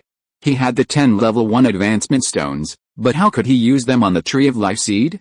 After studying them for a few minutes, Zhao Yi discovered that placing an advancement stone near the seed would directly absorb the energy within it. He placed the remaining level 1 advancement stones on top of the seed. As the energy within the level 1 advancement stones was absorbed by the Tree of Life seed, a small green seedling emerged from the soil just a minute later. The seedling continued to grow. 1 centimeter, 10 centimeters, 20 centimeters, 50 centimeters, 70 centimeters. When the 10 level 1 advancement stones completely disappeared, all their energy was absorbed by the Tree of Life. The Tree of Life had grown from a seed into a 1-meter tall sapling, its vitality increasing more than tenfold compared to its seed state, equivalent to the vitality of more than 10 level 3 professionals. The trunk and branches of the sapling were crystal clear, and its leaves were like emerald green, delicate and unapproachable. Zhao Yi lightly touched the leaves with his fingertips, sensing the Tree of Life's consciousness. It was tiny, like a newborn child. From its seed to its 1-meter tall sapling, the Tree of Life brought about several changes in its surroundings, the most obvious being a rapid increase in the concentration of magical elements around it. The Tree of Life also needed to absorb magical elements to grow, attracting more of them. Zhao Yi had researched and inquired with his mages, and learned that a Tree of Life that had just reached the first level could double the concentration of magical elements within a 100-meter radius. Beyond this radius, the concentration rapidly decreased, reaching an even higher level within a 10-meter radius. While closer proximity increases the concentration of magical elements. Close proximity is unsuitable for practitioners, as they cannot compete for the Tree of Life. Furthermore, within a 100-meter radius, the growth rate of both ordinary and magical plants increases by 10%. This effect is similar to that of a Monument of Plenty, except that its reach is much wider. A single level 1 Monument of Plenty increases the growth rate of plants within a 50-kilometer radius by 10%. Of course, the Tree of Life is only at the first level. As its levels increase, its effects multiply. Furthermore, the Tree of Life's effects extend beyond increasing plant growth and magical element concentrations. It also condenses life water. Its branches and leaves are considered top-tier magical materials. Even a level 1 Tree of Life holds immense appeal for mages above level 4. The changes brought about by the Tree of Life quickly spread throughout the new lord's mansion. Earth-based mages renovating the mansion sensed the presence of a vibrant creature in the central garden area, drawing magical elements towards it. The Earth mages all guessed that the lord might be doing something, so they suppressed their curiosity and continued working. Chapter 138 Eat When You Grow Up. Currently, Zhao Yi's primary concern is the water of life condensed by the Tree of Life. Most other life potions, even the healing arts of priests, work by accelerating wound cell division to achieve rapid healing, at the cost of a shortened lifespan. Professionals live longer than non-professionals, with legendary warriors boasting millennia. Naturally, the longer the better, and if possible, Professionals are reluctant to use expensive life potions or seek treatment from priests. While healing comes at the cost of life, however, facing the nightly attacks of the undead, injury is inevitable. Especially when seriously wounded and near death, professionals are forced to choose the latter. In the indigenous cities, many professionals, despite supposedly having a lifespan of hundreds of years and still being middle-aged, have aged like those in their 50s or 60s, with only a few decades left to live. There are remedies available, such as potions and magical plants that increase vitality, which can restore lost lifespan. However, anything that increases vitality is expensive, making it beyond the reach of ordinary, low-level professionals.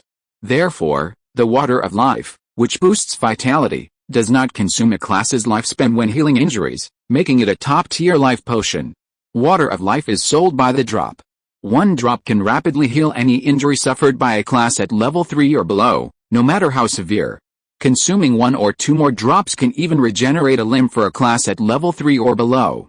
For classes above level 3, the amount of water of life required is significantly higher. Water of life is in high demand in the market.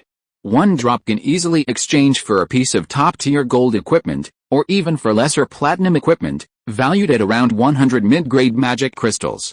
With a tree of life, one has an endless supply of water of life, making it the ultimate way to wealth. However, the first level tree of life before Zhao Yi can only condense 1 drop of water of life per day, while a second level tree can only condense 3 to 4 drops.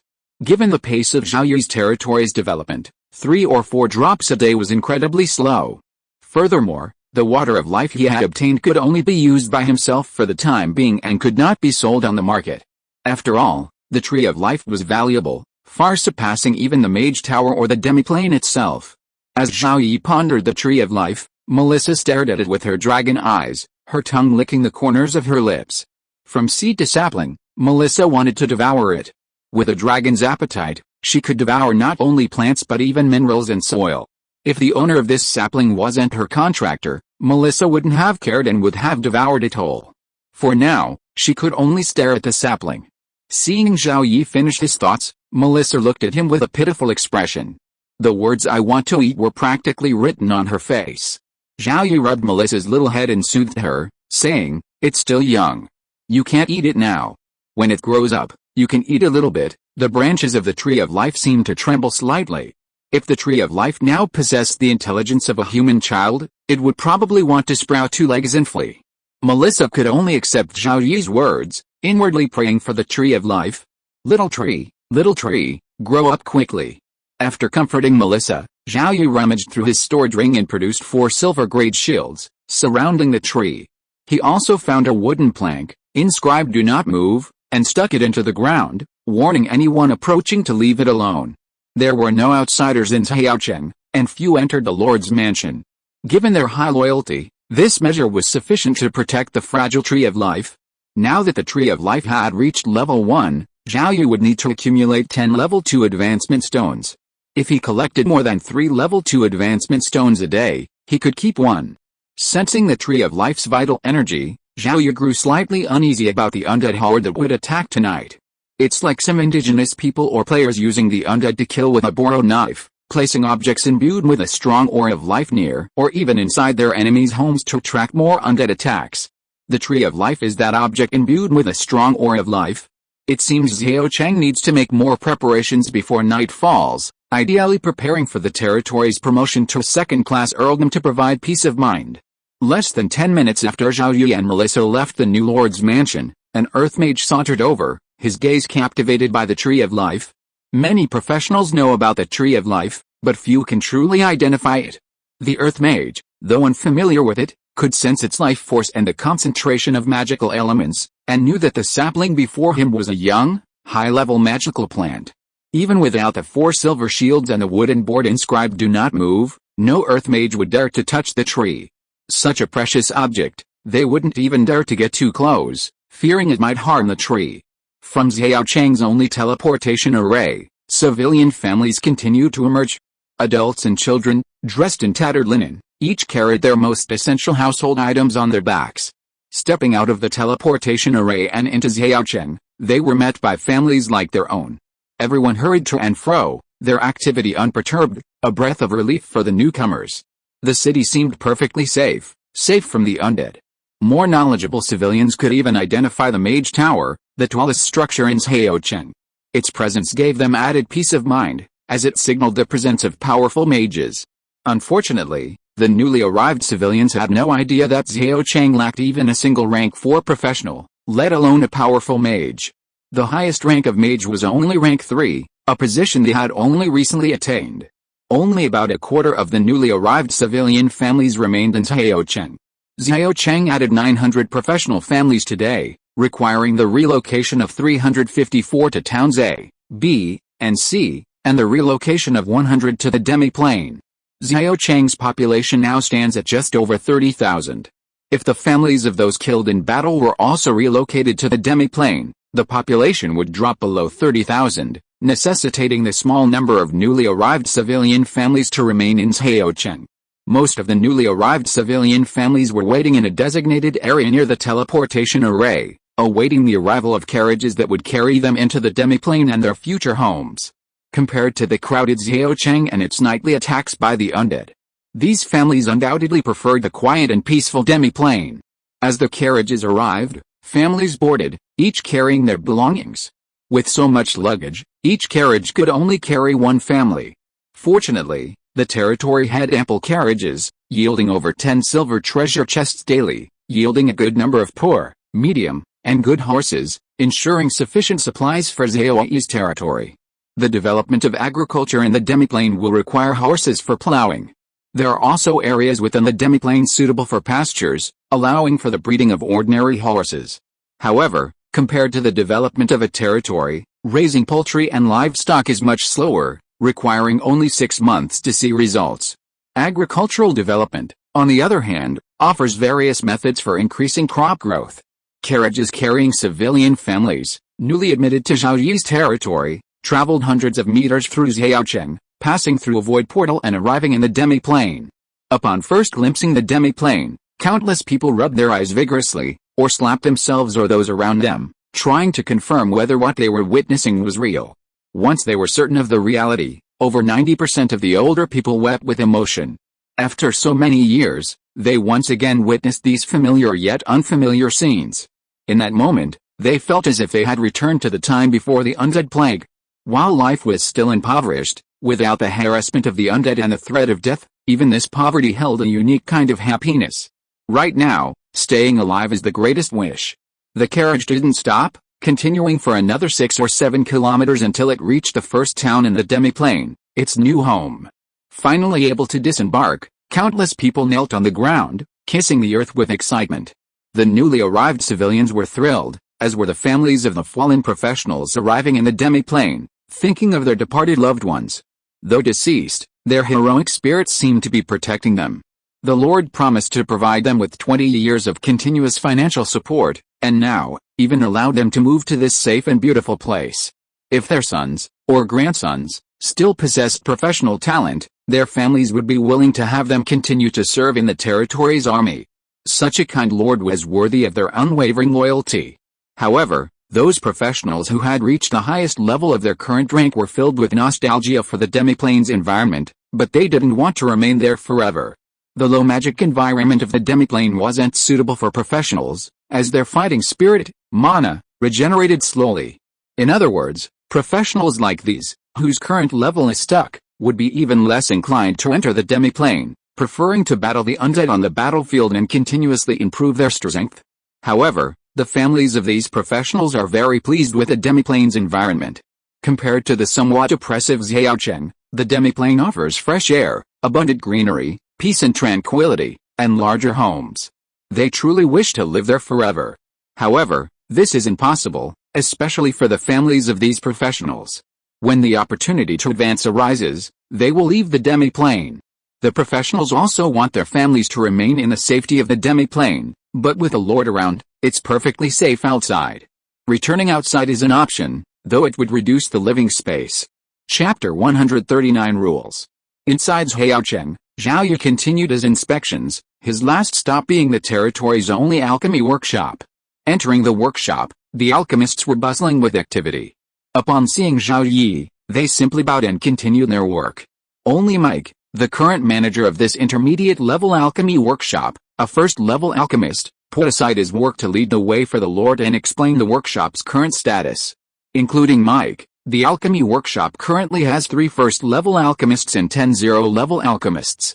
With the dedicated efforts of these 10 alchemists, as long as the raw materials are kept in stock, they can produce up to 2,000 primary explosive arrows or 200 pieces of black iron equipment per day.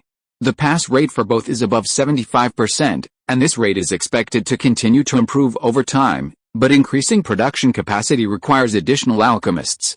A primary alchemy workshop only requires 2 first-level alchemists and 6 zero-level alchemists to operate at full capacity, producing up to 1,000 primary explosive arrows or 100 pieces of black iron equipment per day. However, with only a first-level alchemist, a primary alchemy workshop could only produce bronze-grade alchemical items, equipment. An intermediate alchemy workshop could produce up to 10,000 primary explosive arrows or 1,000 pieces of black iron equipment per day. However, to operate at full efficiency, an intermediate alchemy workshop required a third-level alchemist, 2 second-level alchemists, 6 first-level alchemists, and 18 zero-level alchemists. With a third-level alchemist in charge, an intermediate alchemy workshop could produce up to gold-grade alchemical items. Zhao Yi's alchemists were sufficient to operate a primary alchemy workshop at full efficiency, but far from enough for an intermediate alchemy workshop, especially without a third-level alchemist and 2 second-level alchemists. Advanced alchemy workshops, above the intermediate level, required a 5th-level alchemist, and the highest-level super alchemy workshop required a 7th-level alchemist. However, if an intermediate alchemy workshop only produced black iron and bronze-tier alchemy items, there would be no need for 3rd-tier and 2nd-tier alchemists. Instead, it would only need to increase the number of 1st-tier and 0-tier alchemists. Currently, an intermediate alchemy workshop can produce 2,000 primary explosive arrows per day at full capacity. This may seem like a lot, but Zhao Yi's territory's daily demand for these arrows far exceeds this figure. The number of undead attacking Zhao Yi's territory each night already approaches 15,000, requiring at least 1/3 of the undead to produce these arrows. This is despite the fact that first-tier archers and archers using Dao Qi to empower ordinary arrows to eliminate large numbers of 0-tier undead, and warriors taking the field in the second half of the battle to eliminate the remaining 0-tier undead. These 2 factors significantly reduce the consumption of primary explosive arrows. Only by fully producing primary explosive arrows at an intermediate alchemy workshop can the rapidly growing territory meet its daily demand. Furthermore, an alchemy workshop cannot solely produce primary explosive arrows. Black iron equipment is also required. An alchemy workshop is understaffed, and producing 2 alchemical items simultaneously would distract the team and reduce production efficiency. Therefore, the intermediate alchemy workshop currently only produces basic explosive arrows daily. Zhao Yi desperately wants to increase the intermediate alchemy workshop's production capacity. He even considered hiring alchemists from Rhoda City, but has now abandoned this idea. Zhao Yi wants to minimize the territory's contact with the outside world. If possible, Zhao Yi would even abandon the market altogether. It's clear that a rapidly developing territory can't achieve self-sufficiency anytime soon, requiring it to purchase large quantities of supplies from the outside world through the market. Purchasing supplies from outside is one thing, but hiring personnel must be abandoned, fearing they might be spies sent by the indigenous forces. Alchemists are needed, but they can only wait for alchemist recruitment scrolls to appear in treasure chests. As the territory grows, towns and villages will increase in number, and more treasure chests will be found daily. Even with bad luck, the number of alchemists in the territory will continue to grow. It's a shame that recruitment scrolls can't be traded. If they could be traded, Zhao Yi would be willing to buy them for a higher price. It's normal that recruitment scrolls can't be traded, it's related to the indigenous people. If they could be traded, indigenous people could also purchase recruitment scrolls, which would conflict with the rules of the game. In territories where the majority of the inhabitants are players, the player lords likely have accumulated a large number of indigenous recruitment scrolls in their card packs. These player lords rarely use recruitment scrolls, as their territories are either primarily players or indigenous people. If players and indigenous people were mixed together, managing such territories would be even more difficult, and could even lead to conflict between the two. Such player territories are already struggling to survive. If indigenous recruitment scrolls were tradable, Player factions would concentrate them in one or a few player territories, and Zhao Yi's chances of reaching the top of the leaderboard would be futile. After inspecting the alchemy workshop, Zhao Yi continued to think about the alchemy workshop as he made his way to the teleportation array. Unlike professionals who level up by slaying undead, alchemists have no shortcuts to advancing. They rely solely on hard work and talent. Without alchemical talent, they'll be stuck at level 0 or 1 for life. Talent stones can improve combat talents, but not alchemy. It seems the only way to obtain more alchemists and higher level alchemists is through treasure chests. For a territory to be self-sufficient in alchemical items, it must have a sufficient number of alchemists, a daunting task. The teleportation array lit up, and the next second, Zhao Yi and Melissa appeared in Town A's teleportation array. The naming of affiliated towns is both arbitrary and somewhat arbitrary. Town A's first affiliated village was simply named Village A1, a convenient name that required no intensive thought. As for what the residents would choose for their villages or towns, that was their decision. A village or town has only been established for a few days, and residents are still learning about their surroundings. It's expected to take a long time for them to proactively rename their villages or towns.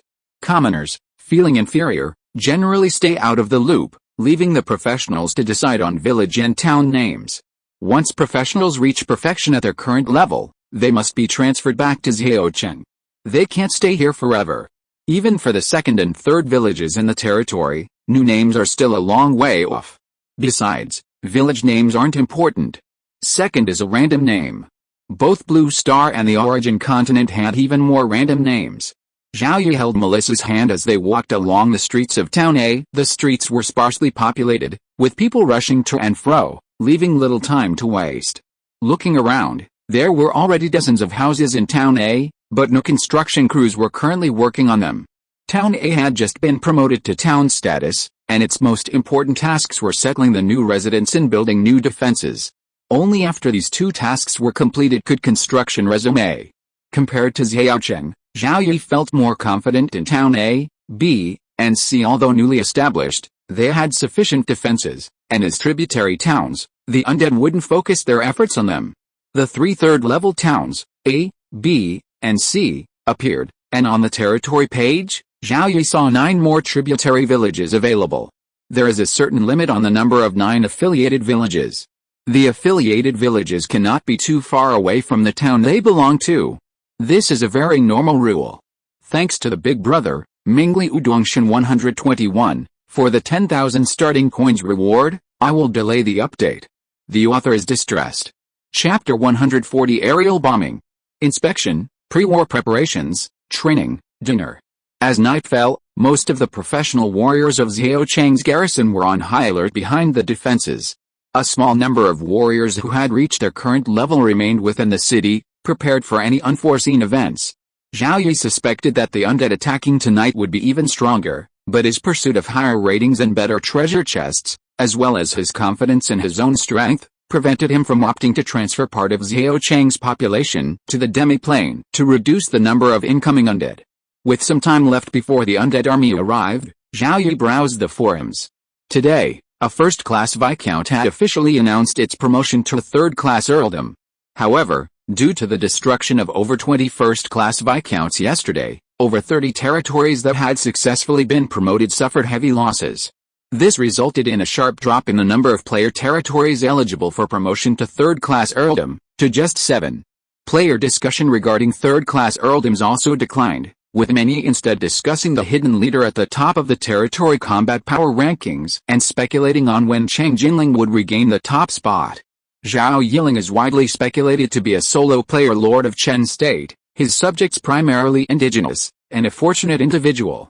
Without the backing of a major power, no matter how lucky he is, he's unlikely to rival Cheng Jinling, the official, heavily trained player of Chen State. Most players believe that Cheng Jinling will surpass Zhao Yiling, sooner or later. However, some solo players are rooting for Zhao Yiling, hoping he can maintain his top spot and serve as a role model for all solo player lords.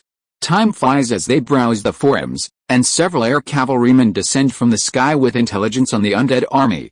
My lord, this incoming undead army is an elite force, numbering over 10,000, with at least 1,000 air cavalry and 1,000 ground cavalry. The sighting of a lich makes it highly likely a 4th-tier lich. The undead air cavalry are slower than usual, and each one carries at least one zombie. Among the undead ground forces, the proportion of 1st-tier, 2nd-tier, and 3rd-tier undead is higher than before, and there are 2 golden skeletons accompanying the lich. Golden skeletons are 4th-tier undead, also known as skeleton generals. Even if they aren't liches, 4th-tier undead possess significantly greater intelligence than lower-tier undead. They can independently command an undead army and employ simple tactics. Zhao Yi, Elliot, Lori, Joanna, and the others looked grave upon hearing the report from their own air cavalry. The presence of air cavalry among the incoming undead army clearly indicated their intentions tonight, not to mention the 4th-tier lich and 2 4th-tier skeletons commanding the undead army. Zhao Cheng had never encountered a single 4th-tier undead before, but this time, 3 arrived at once, one of them a 4th-tier lich. Zhao Yi had assumed the 4th-tier lich would remain hidden in the cemetery. His expression remained unchanged, yet a bitter feeling welled up within him. The undead army attacking tonight was so powerful, no doubt due to the Tree of Life. The immense vitality of a 1st-tier Tree of Life had attracted an even stronger undead army. Furthermore, the undead represent death, while the Tree of Life represents life, a natural antagonism. Unfortunately, the demiplane they had acquired was a low magic plane, where the Tree of Life would not only struggle to grow but also wither away. Planting it in Zhao Cheng had caused such a catastrophic situation. While the attacking undead were formidable, the Zhao Cheng defenders were not invincible. Zhao Yi had already prepared his men that afternoon, treating tonight's battle as a territory advancement battle. They had ample magic crystals ready for consumption in the mage tower and small magic crystal cannons, and they also had several 3rd and 4th-tier offensive spell scrolls purchased with magic crystals or points from previous disasters. Multiple super explosive arrows simultaneously hitting a 4th-tier undead could also inflict damage. Sooner or later, we'd have to face the 4th-tier undead. If we could eliminate all the attacking undead tonight with minimal effort, we could at least determine the territory's accumulated strength and then proceed to the next promotion. Zhao Yi's thoughts raced, but within seconds, Joanna's words interrupted him. My lord, the undead sky troopers are carrying zombies, likely intending to use corpse explosion. We must eliminate them all before they reach our sky. If we can't, we must prepare the mage tower and activate the magic shield. Corpse explosion. Zhao Yi seemed to have seen information about corpse explosion. It was a 4th-tier spell used by necromancers, also usable by liches. Corpse explosion caused the target's corpse to explode, dealing area of effect damage. The higher the tier of the corpse, the greater the damage and the wider the area. Zombies themselves were corpses, making them perfect vehicles for corpse explosion. Undead sky troopers, zombies, and corpse explosion equaled an aerial bombardment. This thought made Zhao Yi restless. Elliot, you command the battle, and I'll lead the air cavalry. Yes, sir. Zhao Yi turned to Melissa and asked, Melissa, can Joanna come with me? Zhao Yi didn't finish his words, but Melissa understood what he meant. She tilted her head and glanced at him, then at Joanna. She's fine. Zhao Yi breathed a sigh of relief. As long as it was okay, the dragon riders rarely let anyone else ride their dragons. At most, they just hold them in their claws. Joanna was the best choice Zhao Yi could make. As the man in the dragon communicated, Joanna was filled with questions, unsure of what the Lord was going to do. But the next moment, Zhao Yi clarified her confusion. Joanna, you come with me. Use the alchemical bombs. I'll throw them into the undead air cavalry formation, and you'll detonate them. Upon hearing the Lord's words, everyone present immediately understood his plan.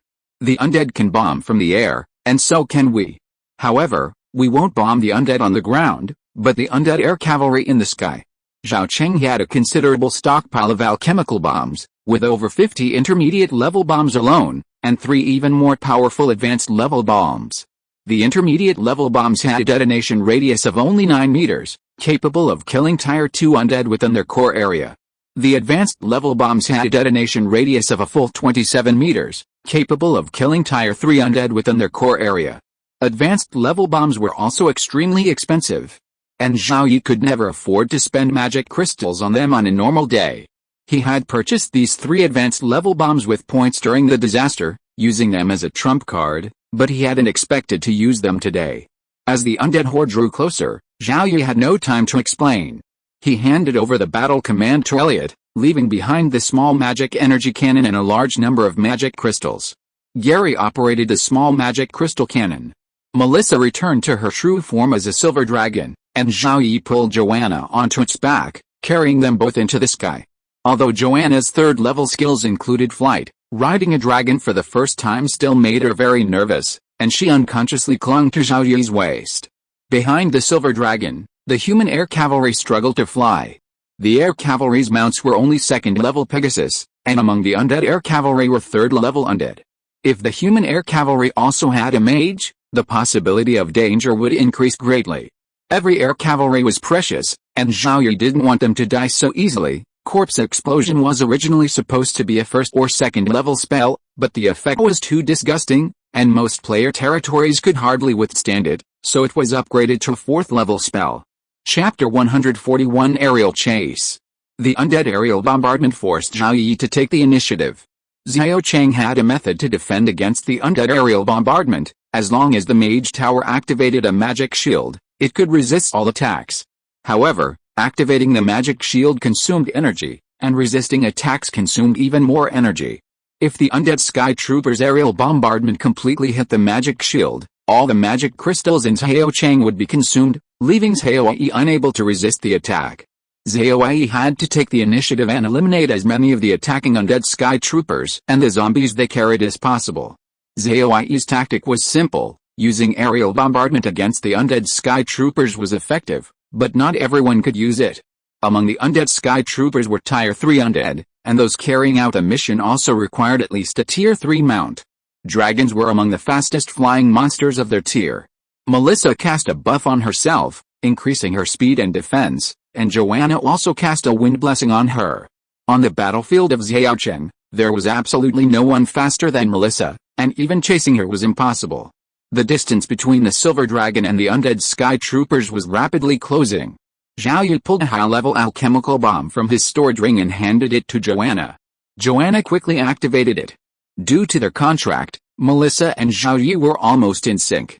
Understanding Zhao Yi's intentions, they flew to a height over 200 meters above the undead sky troopers. As the silver dragon approached, the archers among the undead sky troopers drew their bone bows and fired arrows at the silver dragon. However, most of the arrows fell short of the target, and the few that managed to reach or even hit Melissa's scales couldn't even scratch her. Some undead sky troopers also charged at the silver dragon, but their speed was too slow. Dive, prepare the throw, pull up. The silver dragon soared high, and the high-level alchemical bomb slammed directly into the densest concentration of the undead sky troopers. Joanna kept her eyes fixed on the alchemical bomb. When it reached a suitable position, she detonated it. Boom! A high-level alchemical bomb exploded with a bang, inflicting damage across an area exceeding 80,000 cubic meters. Over 100 first and second level undead sky troopers, 2 third-level undead sky troopers, and the zombies they carried were instantly shattered. Undead limbs rained down on the ground. Seeing this, the 4th-level lich commanding the undead army on the ground was on the verge of exploding with rage. Just as he was about to order the remaining undead sky troopers in the sky to disperse, another high-level alchemical bomb followed.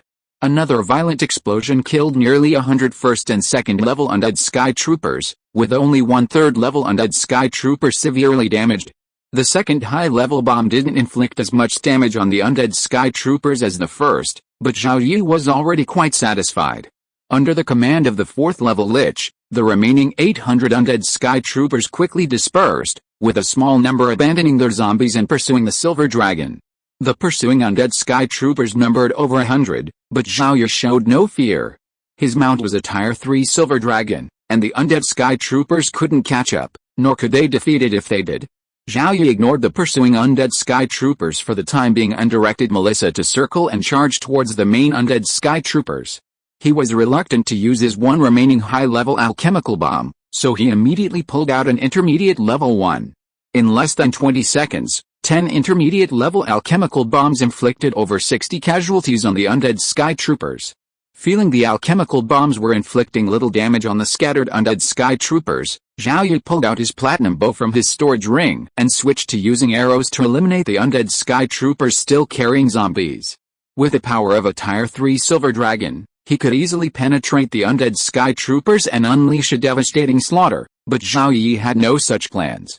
If he attacked the undead sky troopers carrying zombies, the zombies would be detonated by the Lich, and Melissa would be injured. The pursuing undead sky troopers, however, had abandoned their zombies, hoping to allow Melissa to charge in after they had eliminated the Tier 3 undead. Zhao Yi wasn't the only one using bows and arrows to kill the undead sky troopers, the following human sky troopers were also doing the same. Zhao Yi had equipped his 15 Tier 2 sky troopers with silver bows, including extended-range explosive arrows. Some undead sky troopers charged the human sky troopers, but when they were outnumbered, the human sky troopers didn't run away, instead sniping at the charging undead sky troopers one after another. Only when the number of undead sky troopers increased did they retreat, firing arrows at the pursuing, mid-level, high-speed undead sky troopers as they retreated. Even Tier 3 undead sky troopers would be annihilated by their super explosive arrows. 1,000 undead sky troopers were held back by Zhao Yi and a dozen of them. The Tier 4 Lich on the ground was furious, wanting to soar into the air and kill the Dragon Rider. The battle on the ground hadn't even begun yet, and only a little over 600 of the 1,000 undead sky troopers remained. If this continued, the undead sky troopers would be completely destroyed. The Lich, determined, commanded the undead sky troopers, ignoring the Dragon Riders and the dozen or so human sky troopers, charging directly towards the human city. The undead army on the ground also accelerated their charge. Seeing the changes in the undead sky troopers, Zhao Yi was helpless. The undead sky troopers were too scattered, and even using alchemical bombs wouldn't be enough to destroy many. He could only fire a continuous stream of explosive arrows, trying to reduce their numbers as much as possible. Just over 10 seconds later, the frontline undead sky troopers had reached the top of the first line of defense of Zhaocheng. The undead sky troopers didn't immediately launch an aerial bombardment of Zhaocheng, waiting for the undead ground forces to launch an attack. But in just 10 seconds, nearly 100 undead sky troopers were either destroyed or severely damaged by Zhao Yi and the human sky troopers. By the time the ground-based undead forces launched their assault on Zhaocheng, the undead Skyriders in the sky likely numbered no more than 200. The Lich could only command the undead Skyriders to launch a preemptive attack on Zhaocheng. The first wave of over 100 undead Skyriders launched their zombies downwards. The undead Skyriders were too high in the sky, often exceeding 600 meters. Even with their extended-range explosive arrows, the majority of Zhaocheng's archers and horse archers were unable to reach them. Facing the zombies falling from the sky, the only option was to use the Mage Tower. A magical shield enveloped all areas of Zhaocheng within the first line of defense.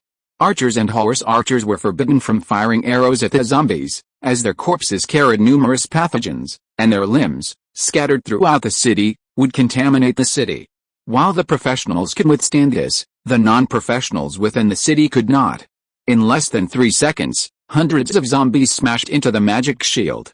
The moment the zombies smashed into the magic shield, the Lich directly activated the corpse explosion, causing ripples on the magic shield. The energy of the magic tower was drastically consumed, and the mages who stayed behind in the magic tower quickly used magic crystals to replenish the energy of the magic tower. Zhao Yi was still leading the human air cavalry to frantically shoot arrows at the undead air cavalry who had not dropped the zombies, and directly urged the Lich to let the remaining undead air cavalry drop all the zombies they carried in 2 waves. 2 consecutive waves of hundreds of corpse explosion zombies bombarded the magic shield, making it extremely dim, but the magic shield was still holding strong. The scattered bombardment of the corpse explosion zombies was not enough to shatter the magic shield. If these attacks were concentrated on one point, even if there was only a quarter of the number, the magic shield could be shattered. I don't have any drafts saved, so I'll post them as soon as I finish writing them. If you find any problems, please let me know and I'll revise them as soon as possible. Chapter 142 You Come and I. As the last corpse explosion zombie exploded on the magic shield, the undead sky troopers in the sky dwindled to fewer than 400. Zhao Yi and the human sky troopers had already shifted their focus to the archers within the undead sky troopers. As the number of undead sky troopers continued to dwindle, the Lich on the ground, fearing the human sky troopers might drop alchemical bombs on the undead army, ordered the remaining undead sky troopers to pursue them. They didn't expect to destroy all of the dozen or so human sky troopers, but simply hoped to hold them back and prevent the undead army from attacking Zhao City. Seeing the change in the undead sky troopers, Zhao Yi was overjoyed. He preferred to be pursued by the undead sky troopers than to see them continue their assault on Zhao City. The mage tower had already consumed a significant amount of magic crystals, and the magic shield would not last long.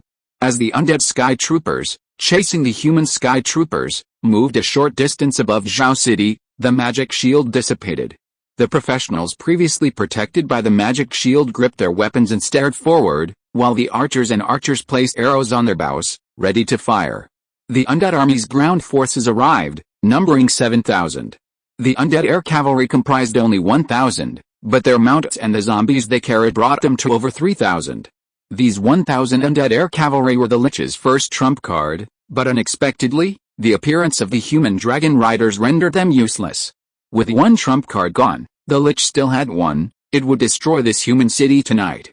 Shoot, Elliot commanded, and all the archers and horse archers on the front lines, operating in company formations, launched arrows at the target area. The primary targets were Tier 3 undead, Tier 2 undead, and skeleton archers, with Tier 1 undead being the secondary targets. The Zhao defenders numbered a full 4,200 professionals, with archers and horse archers comprising a third of the force. 3/4 of these archers and horse archers were on the front lines, numbering over 1,000. Instantly, 1,000 explosive arrows blazed from the human lines, hurling themselves at the undead army. A single energy beam struck the Lich directly. The Lich moved, casting 2 spells in quick succession, a protection spell and a mass empowerment spell. The energy beam was imminent. A 4th-tier skeleton, enchanted with protection, stood in front of the Lich, blocking the incoming energy beam with its spell shield. As the energy rapidly converged, a violent explosion shattered the 4th-tier skeleton spell shield, wounding it, though not seriously. The 4th-tier Lich, protected by the skeleton, remained unaffected, while over a dozen of the surrounding 3rd-tier and 2nd-tier undead were slain. As the energy beams converged and exploded, the undead army in front of the 4th-tier Lich was also pelted with over 1,000 explosive arrows. Normally, these 1,000 explosive arrows would destroy at least 300 undead, but this time, fewer than 200 were killed. Hundreds who should have been killed were merely injured. It's the Lich's empowerment spell, temporarily strengthening some of the undead. Ignaz, Patrick, and other mages quickly discovered the cause. The cause had been discovered, but there was no solution. Fortunately, the enhancement spell wasn't invincible. Still capable of injuring and maiming the undead. These injured and maimed undead could be completely annihilated by a single explosive arrow. It simply consumed a few more explosive arrows, and Zhao Chang's reserves were plentiful, even after 2 consecutive territory promotion battles. Furthermore, Elliot, Ignaz, and the others knew that the enhancement spell couldn't buff too many undead at once, nor could it be used frequently. With this in mind, everyone was stunned by the Lich's actions. After casting a spell shield on the 4th-level skeletons in front of him, the 4th-level Lich unexpectedly began to cast a mass enhancement spell. The Lich unleashed one after another, blanketing large areas of undead. This mass enhancement spell was the Lich's second most powerful weapon. Not counting the 2 undead cavalry and the zombies used as material for the corpse explosion spell, the undead ground force numbered only 5,000. However, with the power of the 4th-tier Lich's enhancement spell, its strength nearly doubled. While there are limitations to the use of enhancement spells, there are ways to overcome these limitations, though the cost is certainly high. Yet, the Lich is willing to spend the considerable expense to continuously cast the spell. If only the 4th-tier Lich could be killed beforehand, this thought crossed the minds of more than one person. As long as the mage tower and the small magic cannons attack the 4th-tier Lich together, even with all its preparations, it will be unable to withstand it. Unfortunately, the mage tower's stored energy, defending against the undead sky troopers' aerial bombardment, has been depleted, along with a significant amount of magic crystals. The remaining magic crystals might not be enough to sustain a single, long-range, 4th-tier single-target attack. The 4th-tier Lich must be slain as soon as possible. Gary, who operated the small magic cannon, still had a large number of magic crystals. Elliot decided to allocate a third of these crystals, and Ignaz would quickly deliver them to the mage tower. In the sky, the battle between the human and undead sky troopers continued. With no 3rd-tier undead left among the undead sky troopers, Melissa charged forward to engage 300 of them. Without the 3rd-order undead, the remaining 2nd-order undead were no match for Melissa. Zhao Yi had already stopped shooting arrows. His arms ached from the frequent shooting, and he needed time to rest. The same was true for the human air cavalry in the distance.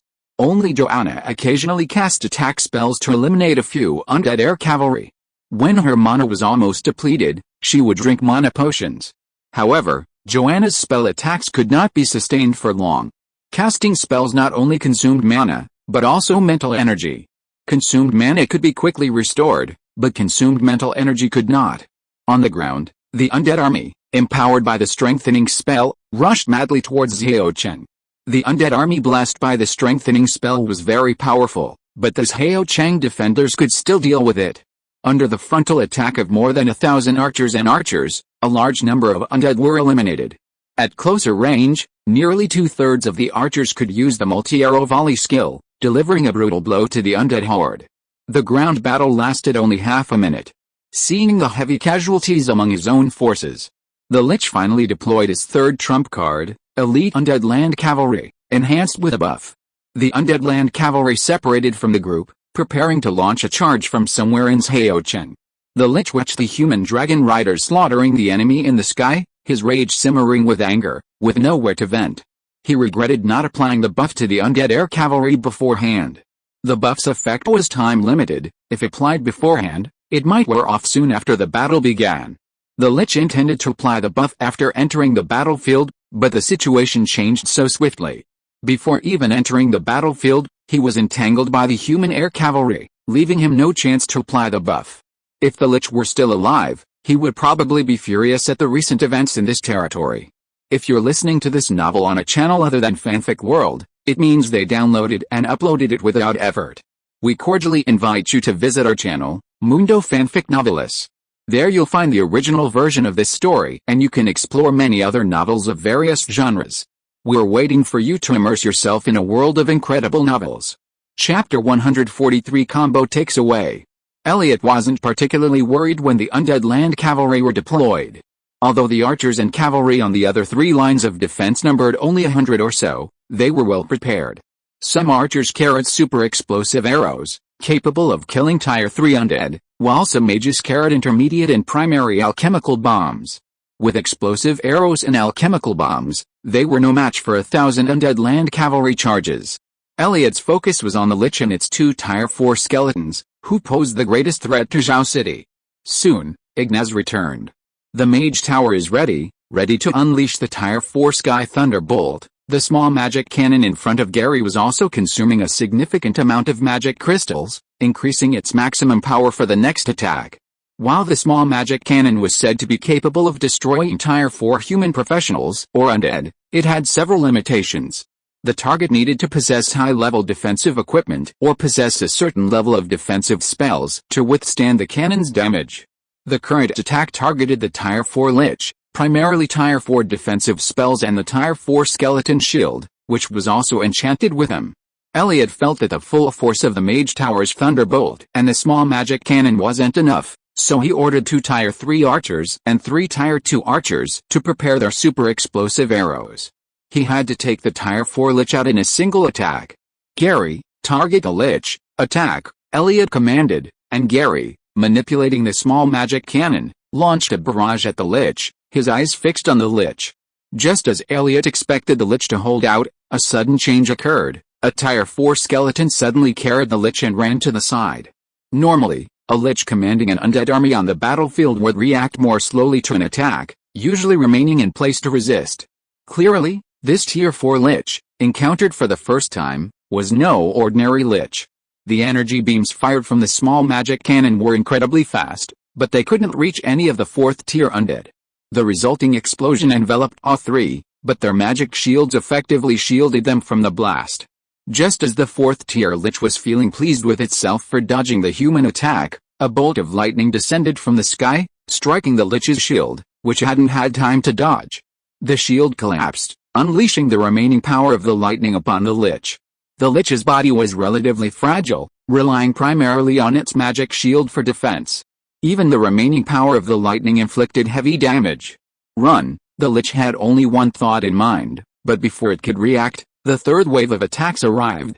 6 super explosive arrows directly enveloped the Lich and the 2 4th tier skeletons beside it. No matter how the 2 4th tier skeletons tried to block the explosion, They couldn't stop the damage. Already severely wounded by the lightning, the 4th tier lich, under the onslaught of the super explosive arrows, finally returned to the arms of death.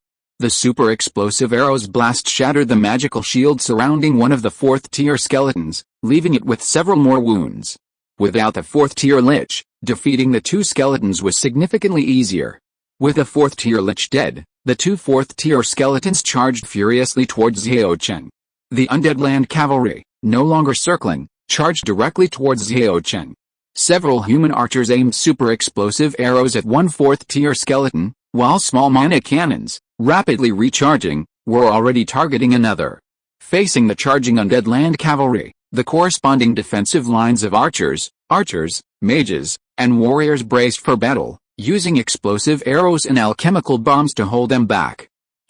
For a moment, the battle intensified, but with the 4th tier lich dead, victory was undeniably for the human side. 2 tier 4 skeletons were slain by super explosives and small mana cannons. The undead land cavalry were held back by explosive arrows and alchemical bombs. The undead aerial cavalry were decimated by Melissa, and even the undead on the front lines were met by a wave of alchemical bombs. With the undead cavalry completely annihilated, the tier 3 and tier 2 undead in the undead army completely decimated, and most of the skeleton archers and tier 1 undead eliminated, the battle entered its second half, and the warriors, long eager for action, finally took the stage. From Zhao Yi's dragon-riding attack on the undead aerial cavalry to the last undead on the battlefield being slain by a warrior, the battle, which lasted over 40 minutes, finally concluded, with 3 human casualties, all tier 0 warriors. The tier 4 lich had long since been eliminated, and could no longer buff the undead army. The previous buffs were no longer effective in close combat with the human warriors. If the enhancement spell hadn't worn off, Elliot wouldn't have allowed his warriors to fight. He'd rather expend explosive arrows to eliminate the remaining undead, minimizing casualties on his side. Zhao Yi was satisfied with only 3 casualties. Tonight's battle had been filled with twists and turns, a tier 4 lich, 3 tier 4 undead air cavalry using corpse explosion zombies for aerial bombardment, and a horde of undead empowered by mass enhancement spells. Ultimately, only 3 were killed. Cheng Jinling would have suffered heavy casualties, if not complete annihilation. However, Zhao Yiling successfully eliminated all the incoming undead. This battle also revealed the territory's greatest weakness: insufficient reserves of magic crystals. Sufficient magic crystals are essential to maintain the mage tower and small magic crystal cannons. Only with sufficient magic crystals can they resist or even eliminate the incoming tier 4 undead or human professionals. If that doesn't work, I'll sell the talent stones. Zhao Yi formulated a plan. What Zhao Yi needed more were 4-star or even 5-star talent stones. 1-star and 2-star talent stones were barely necessary for his professional staff, yet they fetched high prices in the market. After the battle, Zhao Yi was exhausted. Even during the 2-day disaster, he had never been so exhausted. This was his first time firing arrows so frequently, and he stopped only when his arms ached and he could no longer shoot. Melissa had to rely on herself to eliminate the remaining undead sky troopers. Fortunately, Melissa was a level 3 silver dragon, powerful enough to easily defeat the undead sky troopers, who were no longer level 3. She was a complete loser, crushing them with one claw. Melissa, enjoying her devastating defeat, landed on the ground, and reverted to her human form, her face brimming with excitement. As expected of the dragon. Even with Zhao Yi exhausted, Melissa could still fight on. The dragon race is truly blessed with exceptional talent. However, while the dragon race gains exceptional talent, it also loses something, such as its continued difficulty expanding. If there were enough true dragons, the dragon race could truly become the rulers of the origin continent. While true dragons are few in number, sub-dragons and dragon beasts are plentiful. However, most dragons dislike sub-dragons, and even less so the less intelligent dragon beasts. Zhao Yi was exhausted and had no time to read the forum. He entered the tent and went to sleep. The excitement on Melissa's face gradually faded, and she lay quietly beside Zhao Yi. Chapter 144 Floating Tower. You won 13 battles, you destroyed 16,713 undead, you lost 4 soldiers, battle rating at EEA, points increased by 84.7%, professional experience increased by 84.7%, obtained 1 crystal treasure chest, 3 silver treasure chests, 9 bronze treasure chests, Dragon Knight class upgrade. Zhao Yi looked at the battle results page displayed on the screen and felt that he needed to study it carefully. 4 soldiers died in battle, 3 in Taocheng and 1 in Town C. The impact on the battle rating was minimal. The populations of towns A, B, and C were all under 3,000, and they still had a D rating. However, the populations of 9 villages, including Tishi Village 2, remained unchanged. How did their battle rating drop to E? Who's targeting me? Zhao Yi carefully reviewed the battle results pages of the past few days, and as he thought, he seemed to understand the reason for the change in battle rating. After the territory was promoted to a third-class earldom, the points and professional experience bonuses provided by a subordinate village were reduced from 4% to 0.4%. This seemed to be a foreshadowing. It's likely that villages A, B, and C will be upgraded to towns, and the other 9 affiliated villages will undergo further changes. Their combat ratings will drop by 1 level, and now they'll drop another level.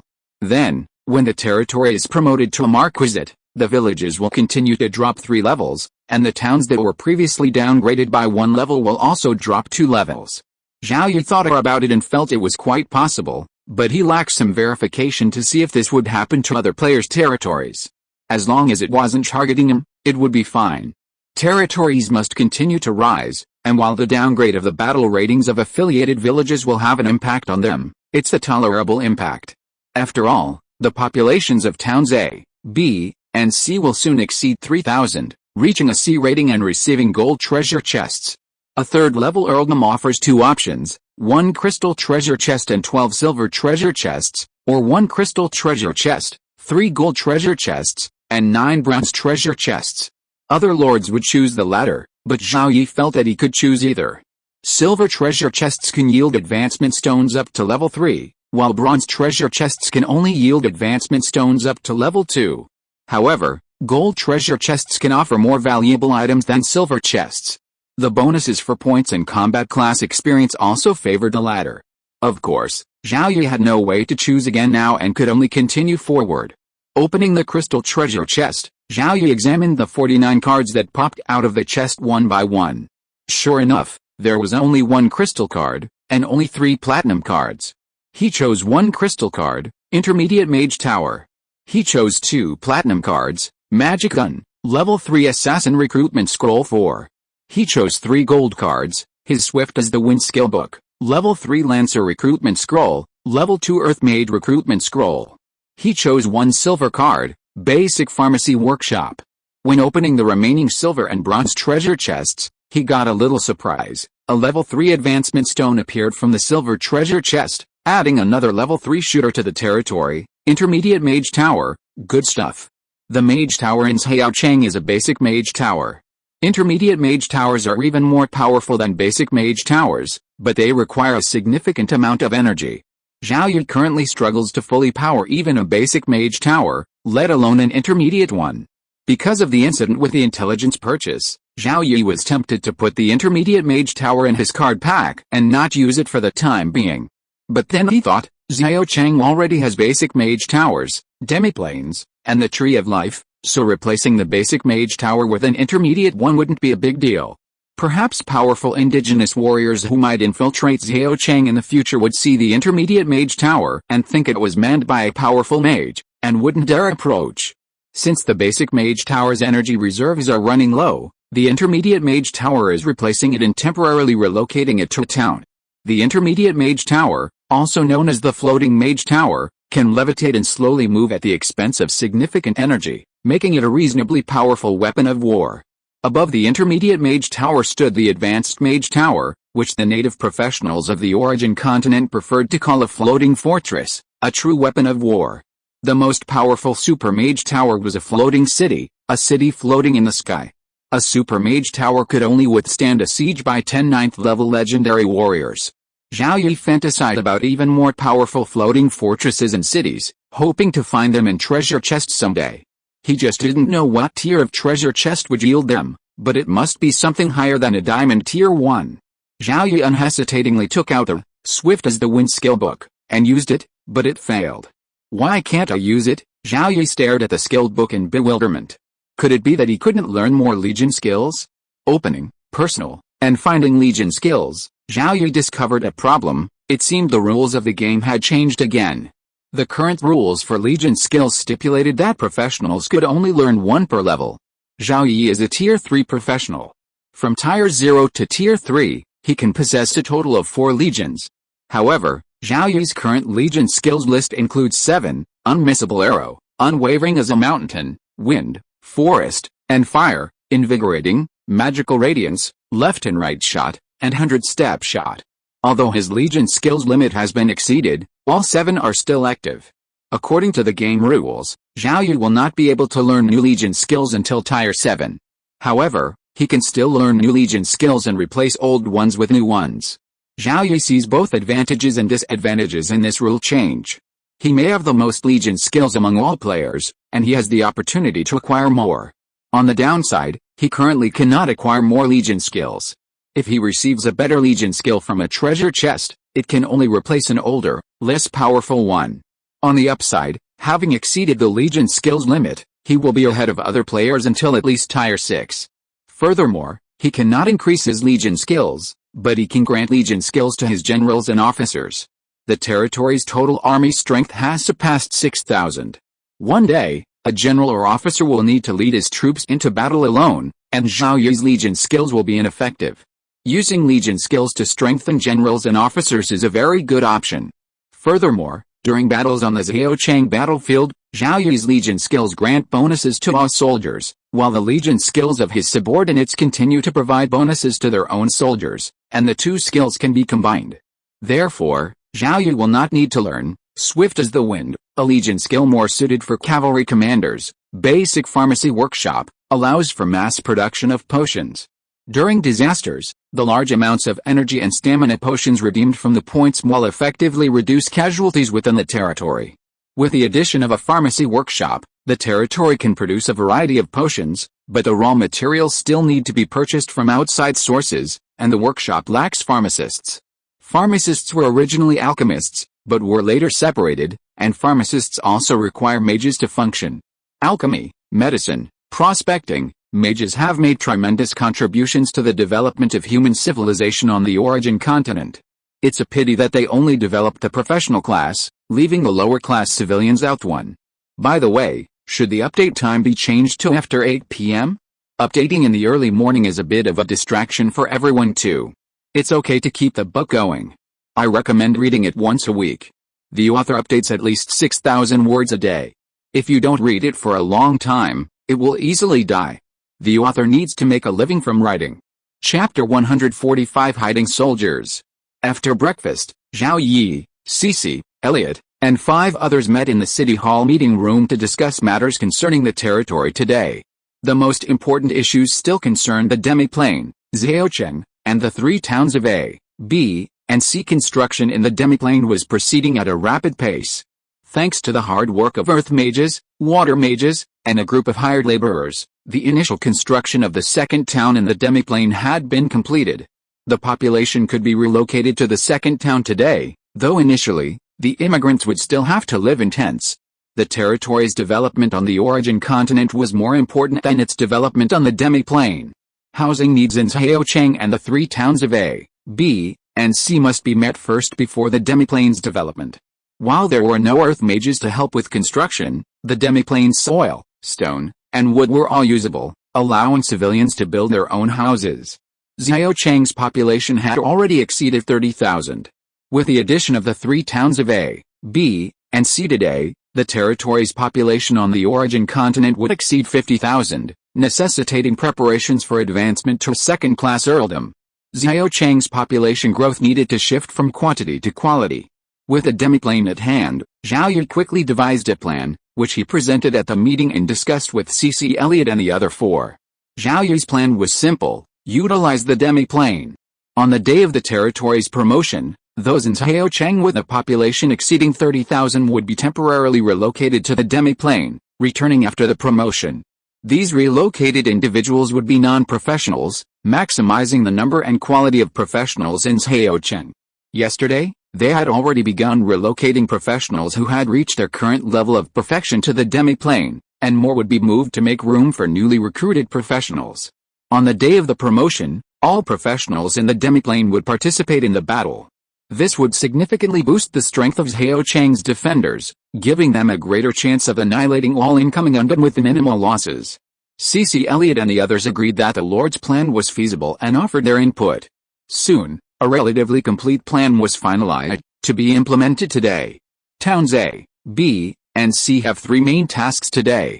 One is to increase the population, bringing each to over 3,000, so Zhao Yi can obtain a gold treasure chest tomorrow morning. While increasing the population, the three towns also need to develop their own towns and prepare to build affiliated villages in the surrounding areas. Town development doesn't just mean building houses within the town itself, but rather upgrading the towns. Currently, they are only level 3 towns, but there are still level 2 and level 1 towns that can be upgraded. Each level up grants Zhao Yi 3 additional affiliated villages. Continuously building affiliated villages will also increase the number of treasure chests Zhao Yi receives. Even if a village of 1,200 people only gives him one bronze treasure chest, it's still essential. Zhao Yi needs the bronze treasure chests most for the level 1 and level 2 advancement stones. The territory is filled with numerous level 0 and level 1 perfected professionals awaiting advancement. Relying on these professionals to advance on their own might take decades, or even their entire lives, to achieve this. The advancement of his subordinates signifies a surge in territory strength, and with advancement stones in high demand, Zhao Yi is willing to give them to his subordinates. The last item on the daily meeting list was the recruitment calculation. Zhao Yi, having previously shouldered the burden himself, passed the burden on to C.C. Elliot and the others. Calculating the daily recruitment numbers had become increasingly simple. While civilians could be recruited with some discretion, the most important task was recruiting professionals. Currently, recruitment was based on the standard company-level professional ratio, and in the future, recruitment would be done company by company. Elliot had already planned that new professionals would no longer be mixed with veterans, but veterans would be assigned positions such as squad leaders, platoon leaders, and company commanders. Towns A, B, and C each required a population of approximately 1,200, including an additional platoon of first-tier professionals for the garrison. Newly established towns in the demiplane required a minimum population of 3,600, including 100 professionals to maintain public order. In Zhaocheng, only professional families would be added, with quality being the primary focus.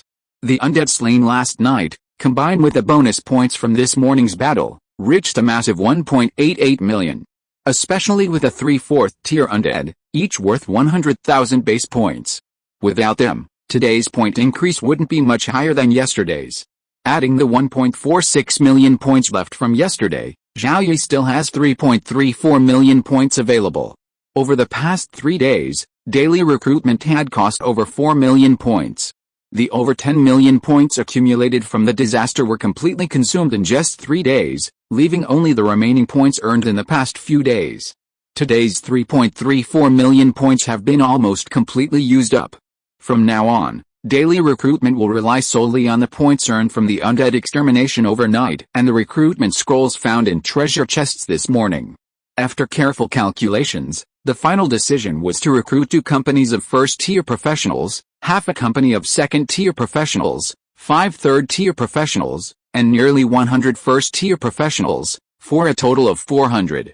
Professional families, plus officials, merchants, teachers, artisans, farmers, and others, totaling 1,500 households, should have less than 50,000 points remaining after recruitment is complete.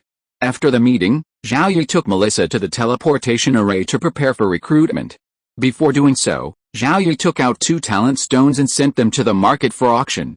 He instructed Benson and Gino, who were in charge of the market, to test the waters by auctioning the 1-star talent stone first. If the price was too high, the 2-star talent stone should be put on hold. Talent stones were neither important nor insignificant. 1-star and 2-star talent stones were of limited value, and mid-level and high-level professionals wouldn't pay much attention to them. However, 3-star and higher talent stones were a different story. 1-star and 2-star talent stones were generally only purchased by combat professions with low talent but abundant wealth, or by high-level professionals with children who lacked talent. Across the origin continent, there were many such people, but in Rhoda province, they were much less common. Although the auction was only held in Rhoda province using the primary market, There was no need to worry about the price being significantly lower than the price of an auction across the entire origin continent. Even though Rhoda province had fewer people in need of talent stones and less financial resources, there were certainly many people there who recognized their value.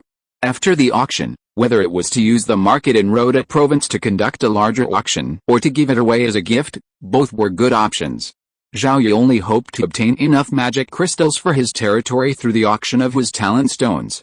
A small portion would be used as funds for territory development, and the majority would be used as energy for the Mage Tower and Magic Crystal Cannon. This was especially true for the intermediate Mage Tower that would soon stand in Zhao City.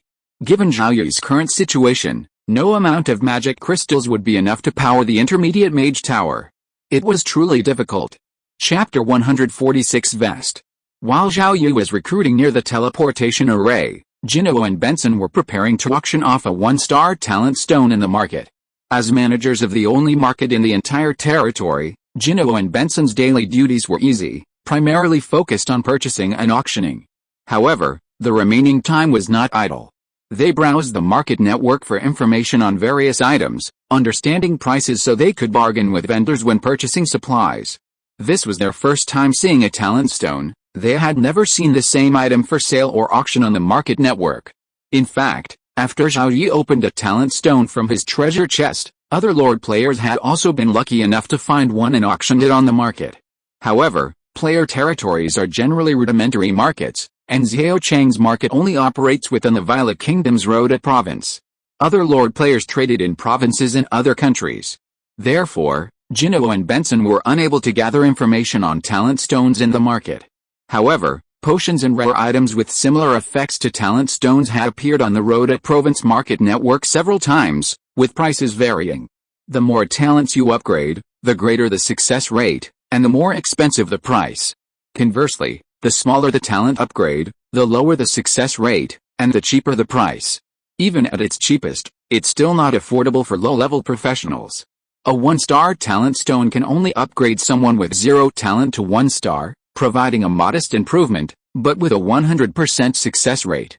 If someone were interested, it could easily fetch the price of a piece of platinum equipment. So, after discussing it, Jinwo and Benson decided to put it up for auction for 100 mid-grade magic crystals, using the Benson Chamber of Commerce account. The Benson Chamber of Commerce is just one of the 4 chambers run by Jinwo and Benson, along with the Zhao Chamber of Commerce, the Tishi Chamber of Commerce, and the Jinwo Chamber of Commerce. The Zhao Chamber of Commerce, as its name suggests, is the most important, often using it to purchase supplies from the Hill Chamber of Commerce. The other 3 chambers are fronts, primarily auctioning items and also using these backs to purchase supplies from other chambers. The purpose of operating 4 guilds within a territory to conduct external transactions is naturally to conceal true trading information. This works well for most indigenous factions, but it's ineffective against those behind the market. Many players, like Zhao Yi, have identified this problem, and one player in the forum has suggested establishing a trading system specifically for blue star players, using the current market as a medium. Markets open from treasure chests must first be connected to the indigenous market network before trading can take place. Alternatively, they can disconnect from the indigenous market network and establish their own internal network. The problem is that such internal networks can only be established within a single territory or player faction. Expanding their scope would inevitably lead to the discovery of the indigenous forces operating the market, and the two would be incompatible, exposing the player market network to attacks from the indigenous forces. At this stage, blue star players are far from being able to defend against top-tier indigenous forces. So the matter has come to nothing. In the market, a 1-star talent stone is officially put up for auction with a starting price of 100 mid-grade magic crystals. Each bid must be increased by at least 1 mid-grade magic crystal, and the auction will last 4 hours. The Benson Chamber of Commerce had only been around for a short time on the Rother Province Market Trading Network, but it had auctioned off numerous gold items, including 2 platinum items, earning it a reputation within the Rother Province market and attracting considerable attention. Within 10 minutes of a 1-star talent stone being listed, a bid had already been placed. They had only tentatively added a single mid-grade magic crystal. This was a good start for Benson and Jinwo, but their biggest concern was the lack of demand for talent stones in Rother Province. Items with a 100% chance of improving talent were incredibly rare, previously unsold and practically unavailable on the market. Items with a higher success rate for improving human talent were rarely available on the market, controlled by various indigenous factions. With the arrival of blue star players in the gaming world, especially recently, only sporadic instances of talent stones and Warcraft bloodlines, two items with a 100% chance of improving talent, have appeared on the market. The Shadow Leopard bloodline Zhao Yi had obtained, with its potential reaching level 5, was considered a significant bloodline, commanding a price far higher than a 2-star talent stone. Other players found even lower-tier Warcraft bloodlines in their treasure chests, such as the Earthen Rabbit bloodline, which only had the potential of level 1. Despite its low potential and weak power, it was a Warcraft bloodline, making it unaffordable for those with limited talent, while those who could afford it disdained to buy. Eventually, this Earthen Rabbit bloodline was purchased by an indigenous noble for 113 low-grade magic crystals, reportedly for his beloved maid. While the 1-star talent stone wasn't much more effective than the Earthen Rabbit bloodline, its purity attracted bids from many indigenous peoples across the province of Rhoda.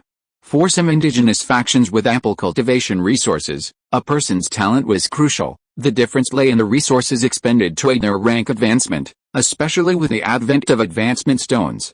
The highest advancement stone passed from players to indigenous hands had reached level 4. Collecting a set of advancement stones from level 1 to level 4 could elevate a person with limited talent from ordinary to level 4 professional. While the process requires a significant expenditure of training resources and time, upgrading from a 0-star talent to a 1-star talent reduces the required resources and time to a fraction. Furthermore, the magical beast bloodline will not alter one's own bloodline. Many indigenous factions highly value bloodline inheritance and do not want to see their bloodlines contaminated by low-level magical beast bloodlines. Top-tier magical beast bloodlines like dragons and earth bears are another matter. For various reasons, merchants in Rhoda City's high-end market, which receives information from the entire origin continent, have joined the bidding for 1-star talent stones, causing prices to rise steadily. Seeing the rising price, Gino and Benson both felt they should hold off on auctioning their 2-star talent stones. Auctioning 2 talent stones simultaneously, even under different disguises, would be a sign of a problem. Rhoda Province now only has 1 large city, 5 medium-sized cities, and 16 small cities, making it easy to find people. If these indigenous cities can't find anyone, they will become even more reckless in their attacks on the heroes from the other world. The resources on the origin continent had already been distributed, with some factions taking more and others taking less. Indigenous factions lacking resources were hesitant to attack others, fearing they might appear weak but had backers. However, when it came to heroes from other worlds who lacked quality, they could confidently seize their property and kill them, destroying any traces of their bodies. Chapter 147 New Home. In the Mage Tower in the heart of Xiaocheng, the mages were packing their belongings, ready for a new home. For these mages, who love magic, the Mage Tower is their first home, their parents, wives, and children taking a backseat. Even Joanna was no exception. Joanna had completely left her younger brother, Jay, to her own devices. Except for the nights when he wouldn't participate in combat, he spent the rest of his time training with the 0-level warriors. The mages were eagerly anticipating their new home, declaring it no less worthy than their current one. When Zhao Yi finished recruiting in Xiaocheng and arrived at the Mage Tower, the mages, along with all the creatures within, gathered outside, their gaze fixed on the Lord, a sight that made Zhao Yi uneasy. As an alchemical creation, the Mage Tower could grow or shrink, but only if no creatures were present within it during the shrinking process. As the tower's master, Zhao Yi gave the tower spirit a command, and the tower, now devoid of life, rapidly shrank until it reached the size of a palm. The Mage Tower, which can be expanded or reduced in size, also has special properties and cannot be placed in storage equipment, but must be set aside. Zhao Yi then used the crystal card, Intermediate Mage Tower, to summon a new miniature Mage Tower. The mage's gaze shifted from Zhao Yi to the newly appeared miniature Mage Tower. Comparing it to the elementary Mage Tower next to it, it was clear that the new Mage Tower was significantly larger than the elementary Mage Tower. Some mages speculated that the new Mage Tower was an intermediate Mage Tower, but many others hesitated to make such a guess. Normally, a mage must have reached at least Tier 4 to possess their own Mage Tower, and that was only an elementary Mage Tower. To possess an intermediate Mage Tower, a mage must be at least Tier 6. Currently, among their group of mages, only Joanna and Patrick were Tier 3, there were no Tier 4 mages, let alone Tier 6 mages. The fact that Zhaocheng, a mere third-level city, possessed a primary mage tower already astonished the newly joined mages. Few small cities in the Violet Kingdom boasted such towers. As for intermediate mage towers, they were typically found only in larger cities, such as Rhoda City. For a small city to possess an intermediate mage tower was simply unimaginable, but after the Lord placed a miniature mage tower where the primary tower had once stood, it grew from small to large. Experiencing the new tower, the mages could already tell it was an intermediate one. Most of the surrounding mages were amazed by the new tower, eager to experience it firsthand. The new tower differed significantly from the old one. The old primary tower had 7 floors, 5 above ground and 2 below. It was frustum-shaped, grayish-white in color, approximately 16 meters above ground, with the largest floor measuring approximately 30 meters in diameter. The new intermediate mage tower boasts 10 floors, 7 above ground and 3 underground. It's also truncated, silver blue with a metallic sheen. It stands approximately 23 meters above ground, with the largest floor measuring approximately 45 meters in diameter. The towering intermediate mage tower immediately captured the imagination of Zhaocheng. Even the commoners, even those who stay for a few days at most, are aware of the tower. With a master mage in charge, it's a powerful weapon for the city's defense. The towering tower, now in the city, is clearly superior to the previous one, making Zhaocheng even safer. Loyalty, public confidence, and public security have all increased rapidly with the arrival of the intermediate mage tower. Zhao Yi didn't wait for the mages. He summoned the tower spirit to open the tower's gates and led them inside. Zhao Yi and Melissa, like the other mages, carefully surveyed the interior. Zhao Yi felt the interior of the intermediate mage tower was similar to that of the elementary mage tower, both ornate and quaint. Wandering through the tower's floors, he discovered that the intermediate tower had everything the elementary tower had, and even more. Most importantly, the intermediate tower had more rooms for mages to occupy. Furthermore, compared to the elementary tower, the intermediate tower offered a better training environment, improving training efficiency and mana regeneration. With the intermediate tower, it was expected that many mages would spend less time in their second homes. If this caused marital discord, Zhao Yi would be speechless. However, such a situation was unlikely, as most mages were already married and had children, and their partners would focus more on their children, whether they returned or not. After touring the tower, Zhao Yi began assigning authority. As the territory's chief mage, Joanna received the second authority, Patrick, a 3-star, third-level nature mage, the third, and Ignatz, with a 4-star talent that was already close to the third level, the fourth. The mage tower was handed over to Joanna, leaving the remaining time for the mages. Zhao Yi, along with Melissa, left to continue recruiting in towns A, B, and C, as well as installing the replaced primary mage towers. There were 3 towns, but only 1 mage tower. Zhao Yi had already determined a distribution method, with regular rotations. The mage towers could be large or small, resizable and movable at will, allowing them to rotate regularly between towns A, B, and C, each staying for 10 days. 10 days might seem short to the natives, but for the Blue Star players, it felt different. As of today, it had only been 37 days since they arrived in this world, less than 4 10-day periods. Once a territory was promoted to second or third class earldom, allowing for the establishment of more towns, there would still only be 1 mage tower. The waiting time for the mages in each town to receive their mage tower would increase steadily, from 20 days to a maximum of 80 days, allowing a mage tower to remain in their town for 10 days, equivalent to a 3-month rotation. Arriving in Town A, Zhao Yi began recruiting as the guides gathered at the teleportation array. After the recruitment was complete, he arrived at the center of Town A and placed a miniature mage tower, which Melissa had been holding, on the ground. Soon, the mage tower became the tallest structure in Town A. All the mages in Town A came from Zhaocheng. They were very familiar with this elementary mage tower. Seeing it suddenly appear in the town, they were almost speechless with excitement.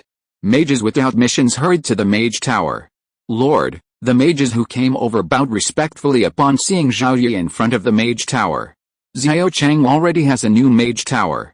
This mage tower rotates between towns A, B, and C, each stay for 10 days, Zhao Yi briefly explained to the gathered mages. Although the mage tower would not remain permanently in Town A, the mages' excitement did not diminish despite the Lord's explanation. After all, as the mages reached their current levels, they would return to Xiaocheng. Zhao Yi then cleared the primary mage tower's authority and selected 2 first-level mages, granting them the second and third authority, as temporary tower master and deputy tower master. Because of the mage tower's importance, Zhao Yi would not give up the first authority of the mage tower for a long time. Chapter 148 Current Situation. With the recruitment for Bingtown complete, Zhao Yi checked his territory, and discovered that the total population had reached 59,442, just over 500 short of 60,000. In terms of population, Zhao Yi's territory firmly held the top spot among all player territories, with little chance of catching up. The population of Zhao Yi's territory was divided into 2 parts, the majority on the origin continent and a smaller portion within the demi-plane. Both figures were displayed on the territory page and were constantly changing. These figures would cease to change until nightfall, and Zhao Yi estimated that the demi-plane's population would exceed 7,000. After completing the recruitment, Zhao Yi returned to Xiaocheng and headed directly to the Lord's mansion. He prepared to rest for a while and stopped by the mansion's central garden to check on the growth of the Tree of Life.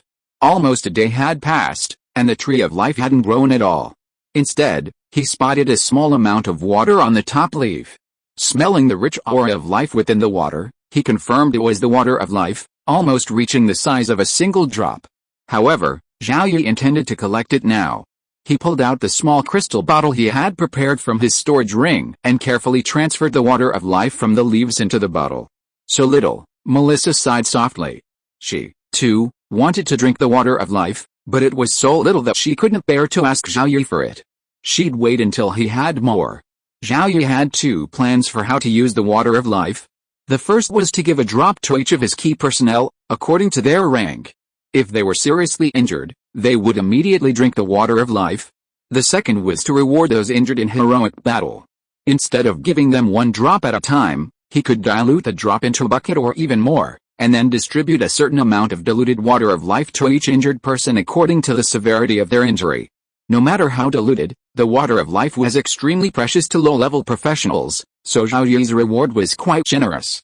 Those who fought bravely but remained uninjured would receive other rewards. During his break, Zhao Yi browsed the forum to gather useful information. After browsing for a while, I found a lot of information that was somewhat useful, but almost nothing of importance. Ordinary players lacked access to important information, and those who did have access kept it hidden. The number of players or player factions willing to share even a little bit of crucial information was dwindling. Zhao Yi was no different. The account, Lucky Sun 413, occasionally posted a few posts, but only a few were of any value, leading to a steady decline in followers. Zhao Yi didn't seem to mind this. Many players on the forum were still discussing matters concerning the earldoms, discussing how many first-class viscounts would be promoted to third-class earldoms today, and which player territory would be the first to be promoted to second-class earldom. Most of those who enjoyed discussing these topics were low-level players residing in the indigenous cities. When these low-level players first arrived in the indigenous cities, most of them slept on the streets on their first day. Fortunately, everyone had a small initial point count, which they used to buy food, preventing them from starving or thirsting, and the climate wasn't too cold. Soon, these low-level players discovered that there weren't many opportunities for them to shine in the indigenous cities. Among combat players, only archers and clerics fared relatively well.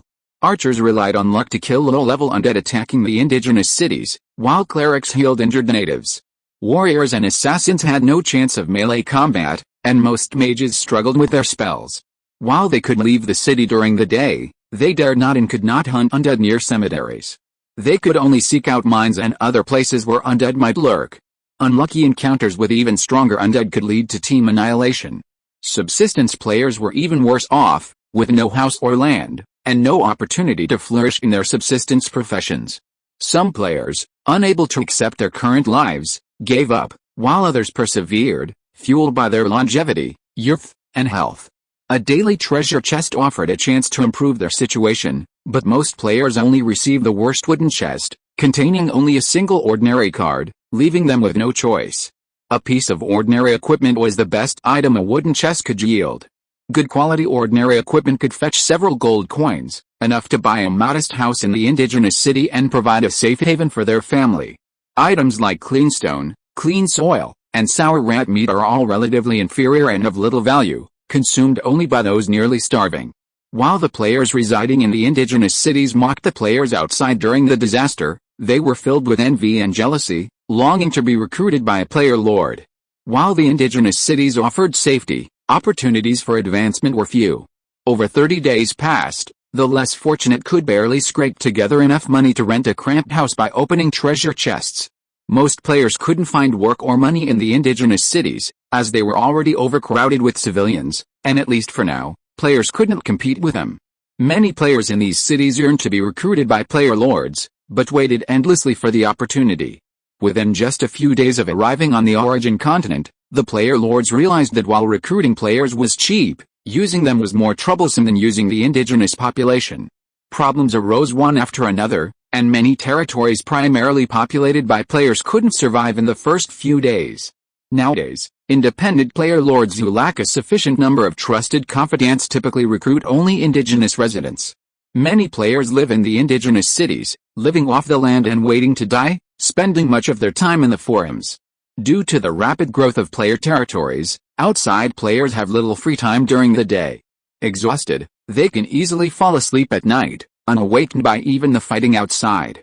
The current situation of lower-class players is unlikely to change in the short term. Once the territories under the official power of various countries grow to a certain size, and the families of military, police, and officials are insufficient, they will inevitably open up their territories to allow domestic players to fill the population. Zhao Yi's plan envisions accepting players once the territories have grown to a certain size, but only those with the skills and knowledge to contribute to their development. Most lower-class players are unlikely to contribute much to the development of the territories, leaving a significant number of professional players who are only suited to farming. The influx of players into the territories is likely to lead to conflict between the player community and the indigenous population. It will take years to transform the players and allow the players from Blue Star to completely integrate into this world. Only when the day comes that the players and the natives cannot be distinguished, will Zhao Yi's territory be open to players. Chapter 149, Choice. The 37th night arrived. Because of last night's encounter, Xiao Cheng had prepared for the day. Facing the 4th-tier undead, no precautions could be taken. However, when the air cavalry returned with intelligence on the incoming undead army, Zhao Yi realized that his preparations had overestimated the undead. The undead attack tonight had returned to its usual level, no 4th-tier undead, no undead cavalry, mostly skeletons and ghosts. The ghosts were so few in number, practically negligible. It was an easy battle, with only a single 0-tier warrior killed. Casualties on the battlefields of Zhao Cheng were becoming a regular occurrence. With a population exceeding 30,000, the undead attacked over 10,000 nightly. Unless archers and horse archers could kill all the undead from a distance, close combat would be difficult to avoid. Since casualties were unavoidable, the casualty count had to be strictly controlled. In close combat, 2nd-tier and 3rd-tier undead were virtually non-existent, and 1st-tier undead were also extremely rare. A key task for human Tier 1 and Tier 2 professionals is to observe their surroundings and, if a Tier 0 professional encounters an accident, intervene immediately to minimize casualties. Zhao Yi was somewhat dissatisfied with tonight's battle. He was dissatisfied with the weakness of the undead. The lack of Tier 4s was one thing, as eliminating them would have required considerable effort. The main issue is the scarcity of Tier 3s, Tier 2s, and Tier 1s, which meant a sharp drop in points earned. Last night's battle, Zhao Yi earned a full 1.88 million points. Tonight's battle would likely yield around 1.5 million. Fewer points meant fewer professionals could be recruited, significantly slowing the rate at which the territory would improve. However, there was some good news. The battles in towns A, B, and C had concluded one after another, with the number of invading undead exceeding 1,000 in each town, and only one person killed in each. The 3 golden treasure chests were securely secured.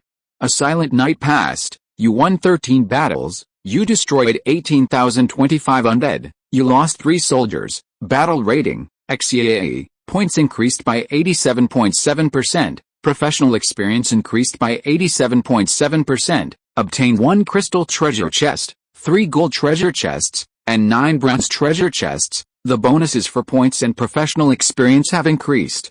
Zhao Yi didn't rush to open the treasure chests. He first checked the points mall. His points increased from over 40,000 to 1.5 million, which was about right for him. Today's recruitment required even more careful planning. When it came time to open the treasure chest, Zhao Yi opened the crystal treasure chest and looked through all the cards. He was very disappointed. The only crystal card was useless. He chose 2 platinum cards, platinum water staff, and intermediate mana potion 10. He also chose 2 gold cards, Tier 3 Archer Recruitment Scroll, and Tier 2 Priest Recruitment Scroll. He chose 3 silver cards, 4 Tier 1 Shield Warrior Recruitment Scrolls, Tier 1 Water Mage Recruitment Scroll, and Micro Teleportation Array. He then opened 3 gold chests. Although gold chests are typically the worst quality, the 3 combined were no less valuable than today's crystal chest. Among them, the Tier 3 Lancer Recruitment Scroll, Level 3 Advancement Stone, and Tier 1 Pharmacist Recruitment Scroll were the most valuable. The Tier 1 Pharmacist Recruitment Scroll was especially valuable. Yesterday, he opened a pharmacy workshop, so today, he could recruit a pharmacist. Zhao Yi couldn't tell if his luck was good or bad today. He also opened 9 bronze chests, finding several advancement stones, a Tier 0 Alchemist Recruitment Scroll, and a Tier 0 Pharmacist Recruitment Scroll. After opening all the chests, Zhao Yi finally felt satisfied. The only crystal card he opened yielded nothing, but his bad mood was offset by the rewards he found in the gold and bronze chests that followed. The population of both the territory and Xiaocheng has reached the promotion threshold. The territory's most important goal now is to build strength in preparation for advancement to second-class earldom. While some efforts are geared towards the territory's future, most are dedicated to enhancing its strength. At the meeting, Zhao Yi and his subordinates made decisions regarding today's important matters. Starting today, the 3 towns, A, B, and C, will officially begin road construction and the establishment of 3 affiliated villages. Considering the 3 towns' upgrades, each will construct a road and a first-level village every 2 days, relocating at least 1,200 people. In just 6 days, all 9 affiliated villages and the 3 towns were completed. This required the deployment of 9 companies of 0-level professionals to the 9 affiliated villages. These 9 companies contain over 1,000 0-level professionals. To meet this demand, at least 1.5 companies of 0-level professionals must be recruited daily. 100 perfected 0-level warriors and assassins will also be relocated to the 3rd town in the demiplane today, bringing the total number of 0-level professionals recruited today to nearly 300. Fortunately, the points required to recruit Tier 0 professionals are relatively low. Calculations show that recruiting a Tier 0 company requires 43,200 points, a Tier 1 company requires 432,000 points, and a Tier 2 company requires 4.32 million points. Today's Tier 0 recruitment requirements are around 100,000 points, easily manageable. Tier 2 recruitment is more challenging. Tier 3 professionals, who require more points, have never been recruited using points, relying solely on recruitment scrolls and level 3 advancement stones. With only 1.5 million points, I'll need to earn around 1.5 million points daily for the next few days. Building a subsidiary village and upgrading towns A, B, and C also require these points. A closer look reveals that the daily recruitment of Tier 0 professionals is actually increasing. Recruiting a large number of Tier 0 professionals will inevitably consume some points, slowing Xiaocheng's strength gains. The key lies in trade-offs. At the meeting, Zhao Yi decided to continue recruiting Tier 0 professionals. Recruiting more Tier 0 professionals won't increase the number of Tier 0 professionals in Xiaocheng's garrison. What Xiaocheng lacks right now isn't Tier 1 or Tier 2 professionals, but Tier 3 professionals. The territory's army is currently 24 short of 6,500, with Tier 1 professionals making up over a third, or 2,273, while Tier 2 professionals make up nearly 1/12, or 535. However, Tier 3 professionals are relatively few in number, including Zhao Yi and Melissa, there are only 20. Tier 3 professionals are what Xiaocheng needs most, but the points required to recruit one are incredibly high. 1.5 million points only allows for 5 Tier 3 archers and 1 Tier 3 mage, not even a single Tier 3 priest. Furthermore, If all points are used to recruit Tier 3 professionals, the territory will be left without any other development. Increasing the number of Tier 3 professionals in the territory still relies on opening treasure chests to obtain Tier 3 recruitment scrolls and Level 3 advancement stones, making gold treasure chests even more important. Towns A, B, and C need to continue upgrading to obtain better gold treasure chests. However, there is no need to give up the construction of affiliated villages just because of the town upgrade. Adding an affiliated village is equivalent to adding a bronze treasure chest, which increases the points and combat profession experience bonus by 0.003%. 0.003% is very small, but if the number is large, the bonus ratio will be very considerable. Moreover, upgrading the town can gain more affiliated villages, and the two are not contradictory. Zhao Yi did not want to be promoted to a second-class earldom in a short period of time. Judging from the situation, the time it takes to be promoted from a third-class earldom to a second-class earldom will not be shorter than the time it takes to be promoted from a first-class viscountdom to a third-class earldom. It took a full 12 days to be promoted from a first-class viscountdom to a third-class earldom. Now 7 days have passed. No matter how you look at it, it is impossible to be promoted to a second-class earldom in 5 more days. Chapter 150 So big. After the meeting, Zhao Yi, busy recruiting personnel, was unaware that his territory was about to welcome a new batch of guests. North of Jiazhen, northwest of Zhaocheng, a cavalry unit consisting of 1 first-tier archer and 4 zero-tier archers advanced southward. This cavalry unit hailed from Kyoto territory, an alien hero territory 10 kilometers north of Jiazhen. The cavalrymen, tasked by their lord, were to communicate with all the alien hero territories they encountered along the way. Within Kyoto territory, Lord Xiaoda, nearly 30 years old, was also busy recruiting personnel. While doing so, Xiaoda was also contemplating whether the several cavalry units he had dispatched could successfully complete their missions and establish diplomatic ties with the various player territories. Like Zhao Yi, Xiaoda was a solo player lord from Chen country. His subjects were all indigenous, and he had no ties to any player faction, having developed independently. Unlike Zhao Yi, a fake Lucky King who was truly a bug, Xiaoda was a rare true Lucky King among all Blue Star players. Almost every time he opened a treasure chest, the items he found were far above the average player's level. Ordinary cards were rare, and even when he did receive iron cards, they were often higher value items like recruitment scrolls and advancement stones.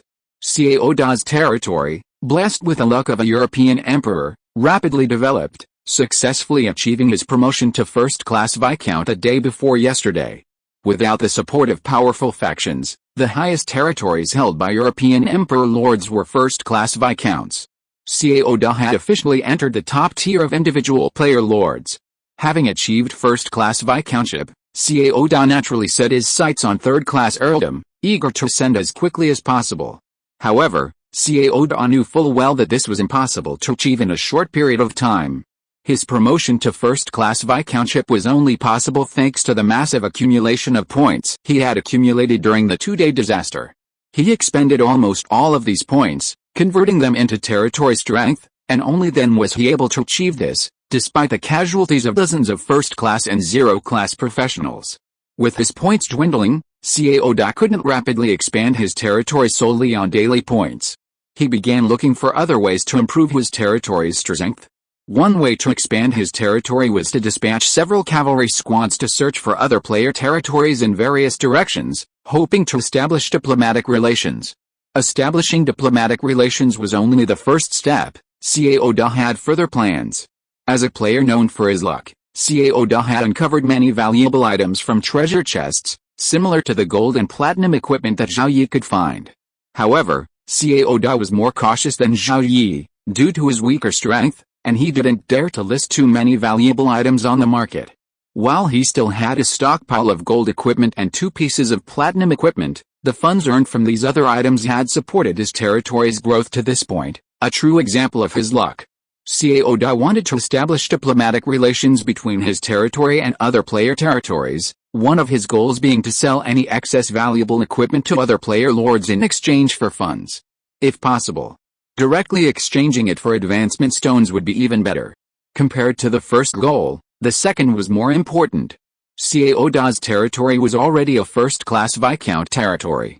Among all player territories, it ranks second only to third-class Earls, making it a relatively powerful territory. It was almost impossible for any player territory in the surrounding area to be stronger than Cao Da's. As a dominant player, Cao Da grew increasingly emboldened, and he considered annexing weaker player territories, hoping to rapidly increase his territory's population and the number of professionals. However, not all player territories could be annexed. They had to be territories that recruited only indigenous people and had a solid foundation. During the development of the territory, there had not been many professional casualties, or families of those killed had been driven out. With this goal in mind, a 5-man cavalry squad from Cao Da was about to enter Zhao Yi's territory. Just as the 5 riders were about to enter, a cavalry patrol of over 30 men from Zhao Yi appeared. Noticing the outsiders, the platoon leader immediately fired an ordinary arrow from his bow. The arrow flew some distance and lodged in the ground in front of Cao Da's cavalry squad. The arrow's message was simple, a warning to Commander Cao Da's cavalry squad not to advance further, lest they be attacked. The 5-man cavalry squad understood the message and immediately halted their horses. The captain ordered one of his men to raise a white flag and continue riding towards Commander Zhao Yi's patrol. Raising a white flag carried the same meaning on both the origin continent and Blue Star. Commander Zhao Yi's patrol did not continue the attack. To prevent any unforeseen consequences, the platoon leader also sent a rider forward to communicate closely with the intruders.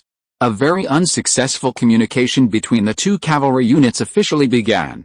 Commander Cao Da, our territory wishes to establish diplomatic relations with yours. Commander Zhao Yi, I'm sorry, but we have no intention of establishing diplomatic relations with other territories. Commander Cao Da, establishing diplomatic relations between our 2 territories will allow us to trade with each other. Your specialties can be sold to ours, and ours to yours, for mutual benefit. Commander Zhao Yi, I'm sorry, but we have no intention of trading with other territories at this time. Cao Daling, our 2 territories have established diplomatic relations. If anything happens in your territory, you can ask for help from ours. Of course, sending troops to rescue us will cost money. Zhao Yiling, sorry, our territory doesn't need any reinforcements. Cao Daling. The first territory of heroes from another world that Cao Daling's cavalry encountered was filled with black hair and black eyes, which should have led to closer ties. Unexpectedly, they outright refused any contact between the 2 territories. This seems to be a very closed territory. It seems there's no hope of establishing diplomatic relations for now. Let's move on to the next territory. The Cao Daling cavalry prepared to leave, but because of Zhao Yiling's presence, they had to change their route, heading west. Just as the Cao Daling cavalry said goodbye and prepared to leave, they were once again stopped by Zhao Yiling's patrol. That direction is our territory. You're not allowed to enter. The Cao Daling cavalry changed direction again. That direction is also our territory. You're not allowed to enter. The Cao Daling cavalry changed direction for the 3rd time, even asking in advance. In this direction, is the front also your territory? Yes, I suggest you go back, your territory is so big. Zhao Yiling, the cavalry responsible for communication, smiled but said nothing. After thinking about it, the captain of the cavalry team temporarily gave up the mission and prepared to return to the territory to report the situation to the Lord. He found a very closed territory that was unwilling to establish diplomatic relations with our territory, and this territory was very likely to be a Viscount's territory. I have already saved 2 chapters. If I don't save any, I will be anxious. I can add more chapters after saving a few more chapters. End of this chapter. Thank you very much for reaching the end. Don't forget to like. Looking for more exclusive content and immediate access? Subscribe to our Patreon. Remember, every like, subscription, or donation encourages us to continue. Thanks to everyone. See you in the next video.